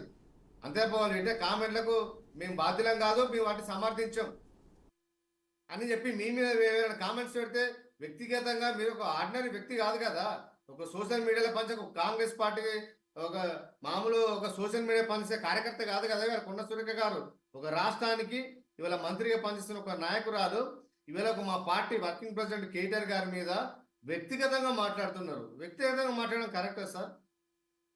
వారే వ్యక్తిగతంగా మొన్న కామెంట్ చేశారు, మళ్ళీ ఈ రోజు చాలా మరీ దారుణమైన స్టేట్మెంట్ ఇచ్చారు. ఇది రాజకీయాల్లో ఉన్న వాళ్ళు మహిళలు, ఇవాళ మహిళలే చాలా తక్కువ ఉన్నారు రాజకీయాల లోపల. అలాంటి మహిళలు ఆదర్శంగా తీసుకుని రాజకీయాలకు వచ్చే విధంగా ఉండాలి. కానీ మహిళల రాజకీయాలకు వస్తే ఇట్లా మాట్లాడతారు అనే విధంగా ఉండద్దు అనేది ఇవాళ మా భావన. కాబట్టి కొండ సురేఖ నిజంగా విఘ్నురాలైతే ఇప్పటికైనా ప్రజా జీవితంలో ఉండాలనుకున్నప్పుడు ఆదర్శంగా ఉండాలి. కాబట్టి కేటీఆర్ గారికి బహిరంగ క్షమాపణ చెప్పాలి. నాగార్జున కుటుంబానికి బహిరంగ క్షమాపణ చెప్పాల్సిన బాధ్యత ఇవాళ కొండ సురేఖ గారి మీద ఉంది. అదేవిధంగా ముఖ్యమంత్రి రేవంత్ రెడ్డి గారు కూడా చొరవ ఇనిషియేటివ్ తీసుకొని ఈమెతోని చెప్పించాలి. ఒకవేళ చెప్పడానికి వెనక ముందు ఆడితే రిజైన్ చేయించాలి, బర్తరఫ్ చేయాలని చెప్పి డిమాండ్ ఇస్తా ఉన్నాం. మాజీ బీఆర్ఎస్ నేతే కొండా సురేఖ గారు కూడా కేటీఆర్ వద్దంటేనే బయటకు పోయాను అనేటువంటి మాట ఆమె చాలా క్లియర్గా చెప్పారు. రైట్, దీనిపైన రమేష్ గారు ఏం చెప్తారో విందాం. రమేష్ గారు, కాంగ్రెస్ పార్టీ నాయకులు మీరు అప్పటి నుంచి మాట్లాడాలని చూస్తూ ఉన్నారు. అయినప్పటికీ సమయం కాస్త లేట్గా వచ్చినప్పుడు కూడా మీకు ఇప్పటివరకు శ్రీనివాస్ గారు చెప్పిన కామెంట్స్ విన్నారు మీరు. కొండా సురేఖ గారు వ్యాఖ్యలు చేసింది అనుకునే కాదండి, అసలు బీఆర్ఎస్ పార్టీ మహిళలకే మంత్రులు ఇవ్వలేదు. ఇచ్చిన సీతక్కను అసెంబ్లీలో కౌశిక్ రెడ్డి మహిళలకు మేము ఇచ్చినంత గౌరవం ఎవరిచ్చారు? రమేష్ అన్న చెప్పండి, మీరు ఇచ్చిరా? మార్కెట్ కమిటీలో ఇవాళ రిజర్వేషన్ పెట్టి దళిత మహిళలకు, బీసీ మహిళలకు ఇవాళ రిజర్వేషన్ ఇచ్చిన మీ మార్కెట్ కమిటీలో నామినేట్ పోస్టుల్లో కూడా రిజర్వేషన్ ఇచ్చిరా అన్న మీరు? ఇవాళ మహిళలకు గౌరవం ఇచ్చిన పార్టీ మాది. 50% ఇవాళ మహిళలకు ఇవాళ లోకల్ బాడీలో రిజర్వేషన్ పెట్టి అమలు చేసిన పార్టీ మాది. ఇవాళ మహిళలకు చట్టసభలో రిజర్వేషన్ ఉండాలని చెప్పి రాష్ట్ర శాసనసభలో తీర్మానం చేసి కేంద్రాన్ని పంపించి కేంద్రం మీద ఒత్తిడి తీసుకొచ్చిన పార్టీ మాది. ఢిల్లీలో చట్టసభలో రిజర్వేషన్ ఉందని చెప్పి ధర్నా చేసిన పార్టీ మాది. ఇక మాకు మహిళలకు మాట్లాడితే మీరు వచ్చి 10 ఏళ్ళ ఈ చట్టసభలో కేంద్రంలో మేమున్నామా? ఇవాళ స్వతంత్రం వచ్చిన కేంద్రంలో మీరే అధికారంలో ఉన్నారు. ఎందుకు మహిళా బిల్లు పాస్ చేయించాలంటే మీరు ఎందుకు మహిళా బిల్లు పాస్ చేయించాలి? మిత్రమా, నీ కౌశిక్ రెడ్డి ఎఫ్టీసీఎస్ ఇచ్చాడు, మా సీతక్కని ఒకసారి గుర్తు చేసుకో. సారీ ఒకసారి మాట్లాడు. మీరేమైనా పొరపాటు ఆలోచిస్తే దాని మీద సారీ చెప్తామని చెప్పి చాలా క్లియర్ గా చెప్పిండు. రాష్ట్ర శాసనసభ చెప్పిండు. కొండ సురేఖ గారు చెప్పండి. కొండ సురేఖ లెక్క వల్గర్ లాంగ్వేజ్ కౌశిక్ రెడ్డి గారు యూజ్ చేయలేదు. అది కాదు, మీ కొండ సురేఖ తప్పు మాట్లాడు చెప్పు, దానికి ఒకటి చెప్పు. సోషల్ మీడియాలో చాలా క్లియర్ గా కొండ సురేఖ గారు క్లియర్ గా మాట్లాడారు. దాని మీద కదా డిబేట్ స్టార్ట్ అయింది. రమేష్ గారు చెప్పండి ఒకసారి, విజువల్స్ చూపించండి ఒకసారి, ప్లే చేయండి. రమేష్ అన్న వినండి, ఆయన మాట్లాడిన దానిలో నేను ఒక విషయం మాట్లాడని, ఒకటి మా బ్రదర్ బీజేపీ తోడు కూడా ఒక మాట్లాడాలి. రెండో విషయము మా టిఆర్ఎస్ పార్టీ. ఒకటి ఏంటంటే నాగార్జున ఫ్యామిలీ విషయం మాట్లాడమంటే పత్రికలలో, పేపర్లో, టీవీలలో, మీడియాలలో ఎక్కడ పడితే అక్కడ వచ్చిన మాటలు తప్పితే ఆమె వ్యక్తిగతంగా ఇప్పుడే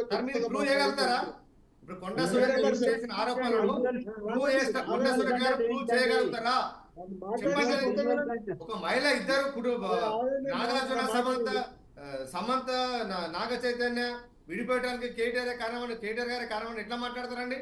ఒక మంత్రి స్థాయిలో ఉన్న వ్యక్తి ఈ రకంగా వ్యక్తిగతంగా ఆరోపణలు చేయొచ్చా? మేము కూడా ఆరోపణలు వేస్తాం, మీరు భరిస్తారా? మేము కూడా ఆరోపణలు వేస్తాం సార్, మీరు భరిస్తారా? మీ పార్టీ నాయకులు భరిస్తారా?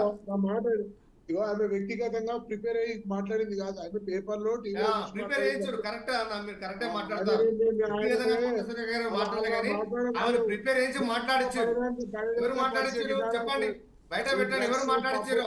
కొండ సురేఖ గారితో బలవంతంగా ఎవరు మాట్లాడించారు చెప్పండి. ఫిలిం స్టార్ ఎంతమంది కేటీఆర్ మీద మాట్లాడినారు? ఎవరు మాట్లాడారు? చాలా ఉన్నాయి. ఎవరు మాట్లాడాలన్నా మీరే మాట్లాడుతున్నారు, మీరే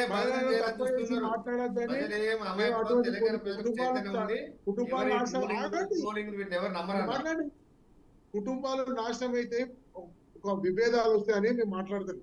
అటువంటి ఒక విషయం నేను ఒకటి, నీకు నువ్వు కూడా మంచి తెలియగలని నాకు తెలుసు, నీ విషయం నాకు తెలుసు కదా, నా కాన్స్టిట్యూన్సీ.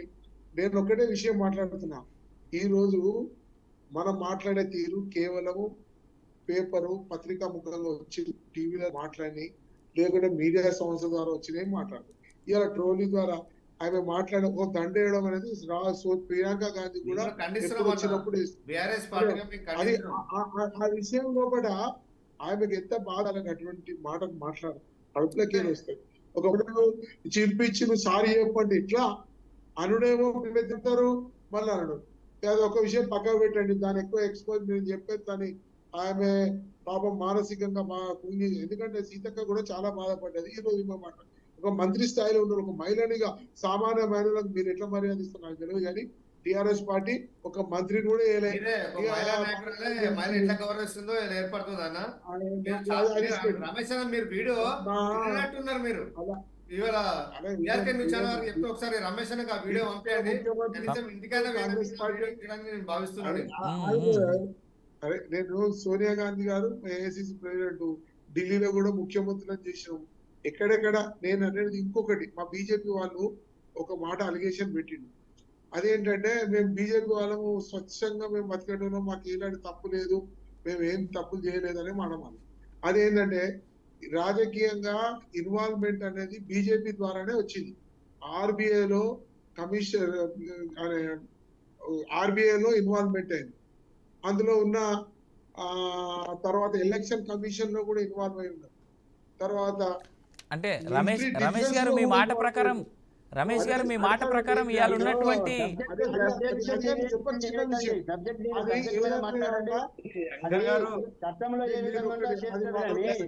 సంపత్తి ఇవన్నీ కూడా స్వయం సంపత్తి ఉంటది. దానిలో కూడా మీ జోక్యం ఉంది.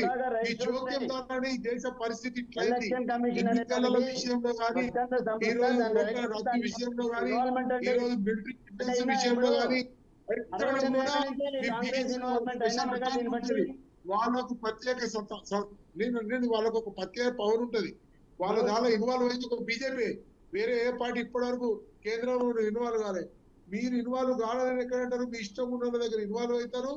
ఇలా ఫోన్ ట్యాపింగ్ విషయంలో మీరు ఇన్వాల్వ్ కావాలంటే కారాదా మీకు? నాకు ఇక్కడ శేషు గారు అప్పటి నుంచి మాట్లాడతాను అంటున్నారు. ఫస్ట్ శేషు గారు మాటలు విన్న తర్వాత ఆ తర్వాత నా క్వశ్చన్ నేను అడుగుతా. శేషు గారు మీరు చెప్పండి.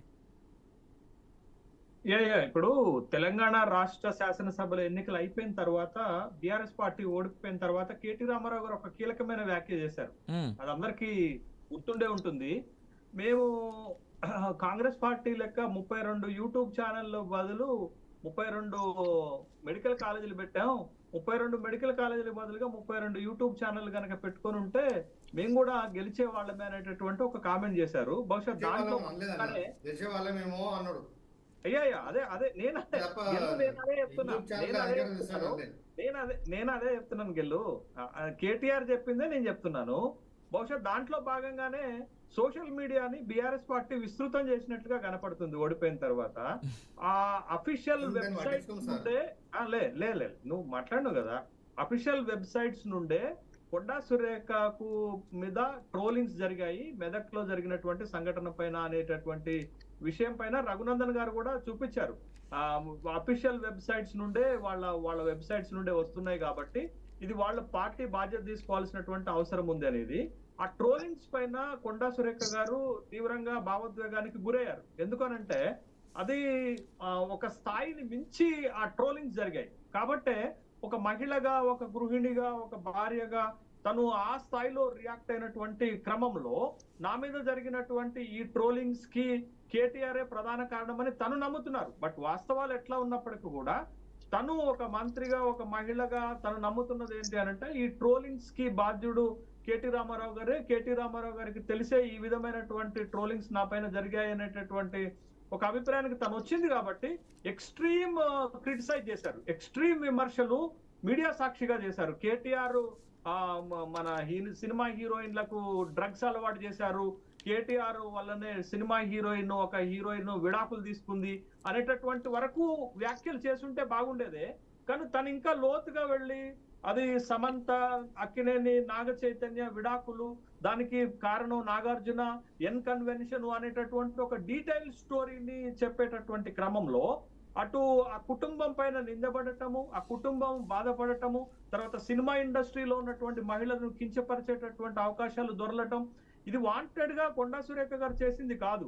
తన పైన వచ్చినటువంటి ట్రోలింగ్స్ కి భావోద్వేగానికి గురైనటువంటి తను విమర్శలు చేస్తున్నటువంటి క్రమంలో ఆ విమర్శల స్థాయి తీవ్రత పెరిగింది. ఆ పెరిగినటువంటి తీవ్రతలోనే తను ఎక్కడ సినిమా ఇండస్ట్రీస్ ని లాగింది, తర్వాత అక్కినేని నాగార్జున కుటుంబాన్ని లాగింది, సమంతను లాగింది, రకుల్ ప్రీత్ సింగ్ లాంటి వాళ్ళని లాగింది. కాబట్టి ఆ క్రమంలోనే ఇది విమర్శల పాలైంది అనేటటువంటి విషయాన్ని మనం గమనించాల్సినటువంటి అవసరం ఉంది. బట్ కొంత ప్రభుత్వంలో ఉన్నప్పుడు, బాధ్యతాయుతమైన మంత్రి పదవుల్లో ఉన్నప్పుడు మనం చేసేటటువంటి విమర్శలు కొంత సంయమనంతో చేయాలి, లిమిటేషన్స్ లో ఉండాలి. బట్ దీనికి పూర్వ నేపథ్యం ఏంటంటే 2014లో కొండా సురేఖ గారు వరంగల్ తూర్పు నియోజకవర్గం నుంచి టిఆర్ఎస్ పార్టీ నుంచి ఎమ్మెల్యేగా పోటీ చేశారు, గెలిచారు. కానీ 2018లో ఆమెకు టికెట్ రాలేదు. టికెట్ రాకపోవడానికి ప్రధానమైనటువంటి కారణము కేటీ రామారావు గారే అనేటటువంటి అభిప్రాయం తనలో బాగా ఉంది. అందుకే నిన్నటి రోజున ఈ ట్రోలింగ్స్ తర్వాత కొండా సురేఖ గారు మాట్లాడిన మాటలు మీరు అబ్జర్వ్ చేయండి. మానవత్వం ఉన్న హరీష్ రావు గారు స్పందించారు, కానీ మానవత్వం లేని విలువలు దిగజారినటువంటి కేటీఆర్ స్పందించలేదు అని చెప్పారు. అప్పుడు కూడా తనకి టికెట్ రానప్పుడు నేను హరీష్ రావు వర్గం కాబట్టి నాకు టికెట్ రాలేదు, కేటీఆర్ నాకు టికెట్ రాకపోవడానికి కారణం అనేది. అంటే కొండా సురేఖకు కేటీ రామారావుకు మధ్యన ఆ పార్టీలో ఉన్నప్పుడు కొంత గ్యాప్ ఉంది. తనకి టికెట్ రాకపోవడానికి కూడా కేటీఆర్ కారణం అనే ఒక అభిప్రాయం ఉంది. కాబట్టి తన మీద జరిగినటువంటి ఈ ట్రోలింగ్స్ కూడా కేటీఆర్ఏ కారణం అనేటటువంటి ఉద్దేశంతో కేటీఆర్ ని కార్నర్ చేసే క్రమంలో, కేటీఆర్ పైన రాజకీయ విమర్శలు చేసే క్రమంలో తను ఇక్కడ బ్యాలెన్స్ తప్పారనే అభిప్రాయం వ్యక్తమవుతుంది. ఆ బ్యాలెన్స్ ఏంటి అని అంటే, మీడియా సాక్షిగా ఒక విడాకులకు సంబంధించి, ఒక పెద్ద కుటుంబానికి సంబంధించి, ఒక పెద్ద ఇండస్ట్రీకి సంబంధించి ఓపెన్ గా మాట్లాడతాం. రాజకీయాల్లో కొంత నర్మగర్భంగా మాట్లాడతారు, రాజకీయాల్లో కొంత స్లిప్ కాకుండా మాట్లాడతారు, రాజకీయాల్లో కొంత సంయమనం పాటించి మాట్లాడతారు. బట్ కొండా సురేఖ గారి పరిస్థితికి వచ్చేసరకు తను 2-3 రోజులుగా తీవ్ర ఆవేదనకు గురవుతున్నారు. కాబట్టి ఆ ఆవేదనలో నుంచి తన నుండి వచ్చినటువంటి వాస్తవాలైనా సార్ వాస్తవాలా కాదా అనేటువంటిది మాట్లాడకూడదు ఉంటాయి. ఇక్కడ రమేష్ గారు దాటి వచ్చి మాట్లాడారు, అది ఇప్పుడు పెద్ద ఎత్తున విమర్శల పాలవుతుంది. రైట్, రమేష్ గారైనా శేషు గారైనా నేను రిక్వెస్ట్ చేసేది ఏంటంటే, అది వాస్తవమా కాదా అనేటువంటిది ఆధారభూతమైనటువంటి వీడియోలో ఇంకోటో ఉంటే మనం మాట్లాడుకోవచ్చు సార్. పేపర్లైనా టీవీలైనా, ఇక్కడ ఒక మాట, టీవీ వేదికగా మనం ఉన్నాం కాబట్టి ఇక్కడ క్లారిటీ తీసుకోవాలి, ఇవ్వాల్సినటువంటి బాధ్యత మీడియాగా కూడా మా పైన ఉంది. టీవీల్లో వచ్చేదైనా పేపర్లో వచ్చేదైనా మీలాంటి రాజకీయ నాయకులే మాకెక్కడో చోట లీకులు ఇస్తేనో, మీలాంటి రాజకీయ నాయకులే మాకేవైనా ఇస్తేనో మేము రాస్తాము లేదా చూపిస్తాం. అంతేకాని మీడియా ఎప్పుడు కల్పితాలు చేయదు, ఇది గమనించుకోవాలి. పేపర్లో లేదా టీవీల్లో వచ్చింది కదా అని చెప్పేసి మంత్రి గారు అన్నారు అంటే ఎక్కడో చోట రాజకీయ నాయకులు అలాంటివి లీక్ చేశారనేటువంటి మాట దయచేసి గమనించుకొని, దయచేసి మీడియాని అనే ముందు మీరు ఆలోచించి చెప్పాలని ఒక మాట నేను రిక్వెస్ట్ చేస్తూ చెప్తా ఉన్నా, అంతే. దీన్ని నేను ఎక్కడా తప్పు పట్టట్లేదండి. ఒక మాట, ఇష్యూ డైవర్ట్ అయిందా లేదా? ఇష్యూ ఏంటది? కొండా సురేఖ గారిని సోషల్ మీడియా వేదికగా ట్రోల్ చేశారనేటటువంటి విషయం ఇవాళ డైవర్ట్ అయిందా, డైవర్ట్ కాలేదా? అసలు యాక్చువల్గా ఇష్యూ ఎక్కడ స్టార్ట్ అయింది సార్ శేషు గారు? యాక్చువల్గా ఇష్యూ ఎక్కడ స్టార్ట్ అయింది? హైడ్రాతో మొదలై హైకోర్టు వ్యాఖ్యల తర్వాత ఇష్యూ కంప్లీట్ గా డైవర్ట్ అవుతూ పర్సనల్ అటాక్ మీదకి వెళ్ళింది. ఇది ఆమె మాట్లాడిన దాంట్లో వాస్తవం ఉంది, నిజాయితీ ఉంది, జరిగింది కూడా వాస్తవాలే ఉన్నాయి. నాగ చైతన్యకు ఆమెకు డైవర్స్ కాలేదా సార్? ఆవిడ డైవర్స్ వర్క్ అయితే వాస్తవమేనండి, అది పక్కన పెడదాం. కానీ కేవలం కేటీఆర్ఏ కారణం అనేటువంటి మాటకి మీ దగ్గర ఆధారం ఏమైనా ఉందా? రమేష్ గారు మీ దగ్గర ఆధారం ఉందా? ఆధారం ఉంటే పబ్లిక్ లో పెట్టండి. మీరు ఇలా ఆవిడ మాట్లాడింది వాస్తవం అని అనడం మాత్రం కరెక్ట్ కాదండి. ఆధారాలు ఉంటే బయట పెట్టి అప్పుడు మీరు ప్రూఫ్ చూపెట్టి మాట్లాడండి. అప్పుడు బీఆర్ఎస్ వాళ్ళైనా బీజేపీ వాళ్ళైనా మా మీడియా అయినా పూర్తిగా మీకు సహకారం అందిస్తుంది. కేవలం మీరు ముఖ్యమంత్రి కోసం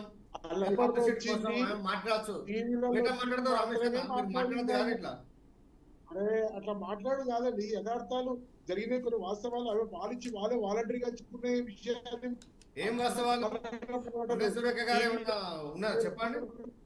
వాస్తవాలు ఎన్ని దగ్గర చూసి ఎన్ని పేపర్ వచ్చింది ఆ విషయాలు గారు సమంత దగ్గర సురేఖ గారు నాగార్జున గారి దగ్గర కొండ సురేఖ గారు కేటీఆర్ గారి దగ్గర సమయంలో చెప్పండి. ఒక బీసీ నాయకురాలు మాట్లాడంగానే అందరూ వచ్చారు.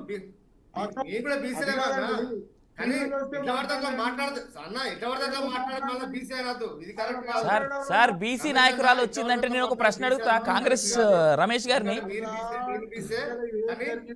రాజకీయాలు ఉన్నప్పుడు ఆదర్శంగా ఉండాలి. శ్రీనివాస్ గారు ఒక మాట రమేష్ గారు నాకు సూటి ప్రశ్న, రమేష్ గారు, శ్రీనివాస్ గారు ఒక్క మాట, గెలు శ్రీనివాస్ గారు ఒక్క మాట, గెలు శ్రీనివాస్ గారు, గెలు శ్రీనివాస్ గారు ఒక మాట, అలాగే రమేష్ గారు ఒక మాట. బీసీ నాయకురాలు అంటున్నారు, బీసీ నాయకురాలు అంటా ఉన్నారు. బీసీలకి 42% రిజర్వేషన్ ఇస్తా అని మోసం చేసింది మీరు కాదా కాంగ్రెస్ పార్టీ నాయకులు? ఎందుకు బీసీ నాయకురాలు మాట్లాడుతూ ఉన్నారు? కామారెడ్డి డిక్లరేషన్ అంటూ 42% రిజర్వేషన్ ఇస్తా అన్నారు. అధికారంలోకి వచ్చిన 100 రోజుల లోపల 10 నెలలు గడుస్తూ ఉంది. బీసీల రిజర్వేషన్ సంగతి ఏంది? ఈ మాట ఎత్తకూడదనా? మీరు ఇవాళ బీసీ నాయకురాల మీద మాట అనేటువంటిది అంటా ఉన్నారు. తప్పు సార్, మీరు సమర్థించుకోండి, అంతేగాని కులాల ప్రస్తావన దీంట్లో తీసుకురావద్దు. ఆవిడ మాట్లాడిన మాటలో తప్పుంది, ఖచ్చితంగా తప్పుంది. మీరు ఇలా మాట్లాడడం కరెక్ట్ కాదు. నేను అలా అంటలేనండి, ఎన్నో మాట్లాడతారు, ఎన్నో తిడతారు. కేటీఆర్ స్టేజ్ మీద అయితే ఎంతమందిని ఎన్ని రకాల ముఖ్యమంత్రి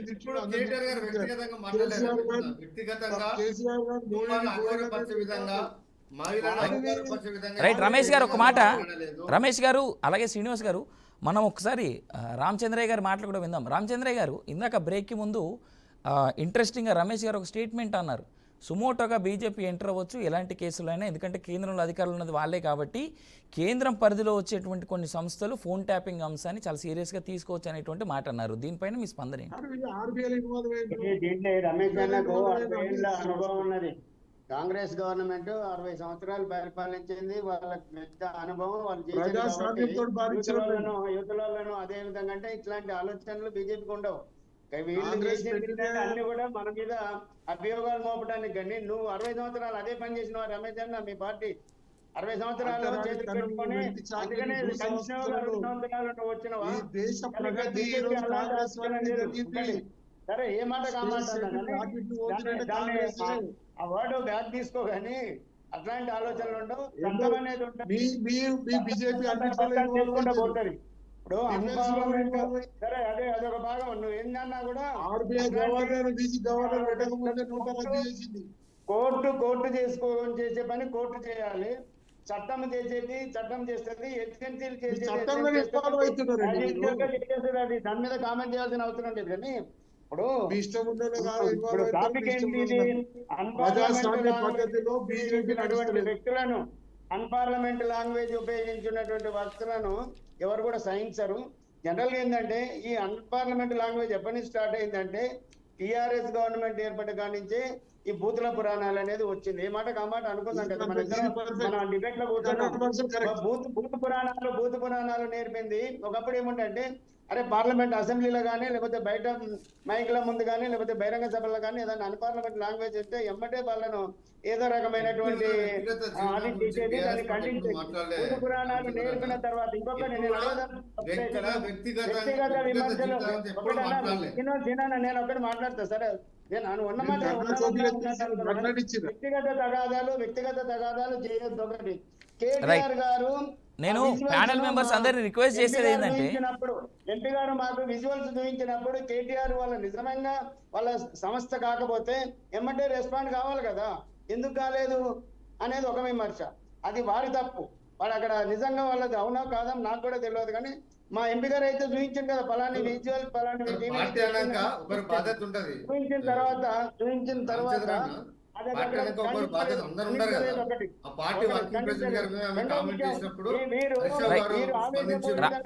శ్రీనివాస్ గారు ఒక్క నిమిషం లేట్ రామచంద్రయ్య గారు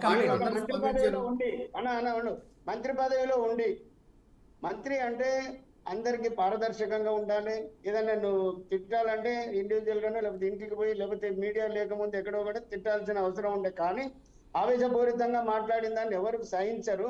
కాకపోతే అక్కడ ఎంతవరకు ఉందంటే సినిమా ఇండస్ట్రీ కానీ లేకపోతే ఈమె విమర్శలు ఒక స్టేజ్ వరకు ఉంది. ఒక పార్టీ మీద విమర్శిస్తే ఒకటి ఉండదు. వ్యక్తిగత విమర్శల వల్ల అక్కడ పొరపాటు జరిగింది అనేది స్పష్టంగా కనబడుతుంది. కానీ ఆమె అన్న వర్డ్స్ కూడా మనకు టీవీలో వచ్చాడు లేకపోతే టీవీలో మనం చూడలేదు. తర్వాత పేపర్లో రాయటం అంటే కొంత ఉన్నదానికంటే ఎక్కువ కూడా రాస్తుంటారు. కాబట్టి ఆ విజువల్స్ ఏమన్నా ఉన్నా కూడా ఒకవేళ రియల్ గా అన్నది అని అంటే ఆ విషయాన్ని మనం ఖండించాలి. ఒక వ్యక్తిగత జీవితాలలో అంటే పర్సనల్ దాంట్లో ఇన్వాల్వ్మెంట్ రాజకీయ నాయకులు కానీ ఎవరు కానీ ఇన్వాల్వ్ అవడం అనేది తప్పు. తర్వాత ఇంకోటి ఆవేశపూరితంగా అన్నా కూడా చాలా మంత్రి పదవిలో ఉన్న వాళ్ళు 1కి 4 సార్లు ఆలోచించి మాట్లాడవలసినటువంటి అవసరం ఉంటుంది. రైట్ మరి అట్లాంటి విషయంలో వ్యక్తిగతంగా గతంలో ఉన్నటువంటి అన్ని కూడా కేటీఆర్ కోపం మీద తీసుకుపోయి నాగార్జున కోపం మీద రైట్ రైట్ రామచంద్ర గారు ప్యానల్ మెంబర్స్ అందరినీ రిక్వెస్ట్ చేసేది ఏంటంటే we left with last 5 minutes అండి. ప్యానల్ మెంబర్స్ ఒక్క నిమిషం రామచంద్ర గారు, నేను మీ దగ్గరికి మళ్ళీ వస్తా. నేను అనేది ఏంటంటే వీ హ్యావ్ ఓన్లీ 5 minutes కాబట్టి లెట్స్ కంక్లూడ్ దిస్. ఇక్కడ మనం హైడ్రా నుంచి మొదలెట్టాం, వ్యక్తిగత విమర్శల దాకా వచ్చాము. అసలు తెలంగాణ సమాజానికి లేదా రాజకీయ నాయకుల్ని చూస్తున్నటువంటి రేపొద్దున ఇంకో రాజకీయ నాయకుడిగా తయారవ్వాలి అనుకునే వాళ్ళకి ఈ ప్రస్తుత రాజకీయ నాయకులు ఏం నేర్పిస్తున్నారు? Let's conclude it. Let's start with BJP leader Ramachandra గారు. చాలా తొందరగా కంక్లూడ్ చేయండి ప్లీజ్. నేను సమాజానికి చెప్పదలుచుకుంది ఏంటంటే, రాజకీయ నాయకులు ఎవరైతే వ్యక్తిగత విమర్శలే కానీ లేకపోతే భూత పురాణాలే కానీ ఏంటంటే నువ్వు పార్టీ పరంగా నువ్వు విమర్శలు అనేటివి చాలా రకాలు ఉంటాయి. కానీ ఈ బూతులతో విమర్శించుకోవటం, ఒకసారి రేవంత్ రెడ్డి ఆయన మాటలు చాలా దారుణంగా ఉన్నాయి, తర్వాత టిఆర్ఎస్ వాళ్ళ మాటలు కూడా దారుణంగా ఉన్నాయి. వీళ్ళకి ఇట్లాంటి పోటీ చేయాలనుకున్న వ్యక్తులు, రాజకీయ నాయకులు, ప్రజలకు సేవ చేయాలనుకున్న వాళ్ళందరికీ ట్రైనింగ్ లెక్క ఇవ్వాలి. లేదు అట్లాంటి భూత పురాణాలు తెచ్చిన వాళ్ళకు ఓట్లు వేయకూడదు, అట్లాంటి వాళ్ళను రాజకీయాలకు రాకుండా చూడాలనేది ప్రజలకు నేను ఒక విజ్ఞప్తి చేస్తున్నా. రైట్, ఇప్పుడు కాంగ్రెస్ నేత రమేష్ గారు కంక్లూడ్ ఇట్ సార్. ఒకటండి, విమర్శలు చేయడం ఎలా ఉన్నారంటే ఒక సంస్కార పరంగా ఉండాలి. కానీ ఇక్కడ మాకు నోరుంది కదా అని ఇష్టం వచ్చినట్టు మాట్లాడడం అనేది సరైన పద్ధతి కాదు. ఇప్పటి వరకు జరిగిన పరిణామాలు 10 ఏళ్ల కాలంలో కేసీఆర్ గారు చేసిన మాటలు తీస్తే అసలు బీజేపీని కానీ కాంగ్రెస్ వాళ్ళను కానీ లీడర్లను కానీ ఎక్కడ కూడా అసలు అసభ్యకరంగా మాట్లాడిన మాటలు ఎన్నో నేను డాష్ మీద. ఇక కేటీఆర్ ఆయన కన్నా మించినోడే ఉన్నాడు, ఆయన ఇష్టం వచ్చినట్టు మాట్లాడుతున్నాడు. ఇవన్నీ ఎందుకంటే నేను నోటి నుంచి ఎందుకు చెప్తలేనంటే చెప్పి ఇది కూడా ప్రచారానికి ఎందుకు తీసుకురావాలనే మాటలు మాట్లాడతాడు. ఎలాంటి మాట్లాడో ప్రజలకు అందరికీ తెలుసు, నోటికి వచ్చినట్టు మాట్లాడతారు. ఇక వాళ్ళ మాటలకు అంతలేదు. అలాంటి నేనేమన్నా ప్రజలకు ఒక భవిష్యత్తు కాలానికి నేర్పించిపోవాలి, యువతకు ఒక మంచి మార్గాన్ని చూపెట్టాలి. ప్రజాస్వామ్య బద్ధకంగా ఒక ప్రజాస్వామ్య లెవెల్లో ఎలా ఉండాలనేది. తప్పు చేసిన వారిని తప్పనడంలో తప్పులేదు, తప్పు చేసినా తప్పనడంలో తప్పులేదు. రమేష్ గారు కంక్లూడ్. తప్పు చేయకుండా తప్పు అంటే అది తప్పు, దాన్ని ఏకీభవించేది లేదు. తప్పు చేసిన వారిని తప్పనడంలో తప్పులేదు. అది ఏ రకంగా మాట్లాడాలి, ఏ రకంగా ప్రెజెంట్ చేయాలనేది కూడా ఒక పెద్ద మంచి సంస్కారం ఉన్న విధానం. పాపం ఆమె ఎప్పుడు కూడా కొండ సురేఖ గారు ఎన్నడూ కూడా శ్రీనివాస్ గారు, రమేష్ గారు కంక్లూడ్ ప్లీజ్. రెచ్చిపోయే విధంగా పూర్తి స్థాయిలో నోటు తెలిసిందంటే ఎంత కడుపులోకి వచ్చింది. పాపం ఆనాడు సీతాకర్ కూడా ఇలా వీళ్ళకు అలవాటు అండి మహిళల మీద.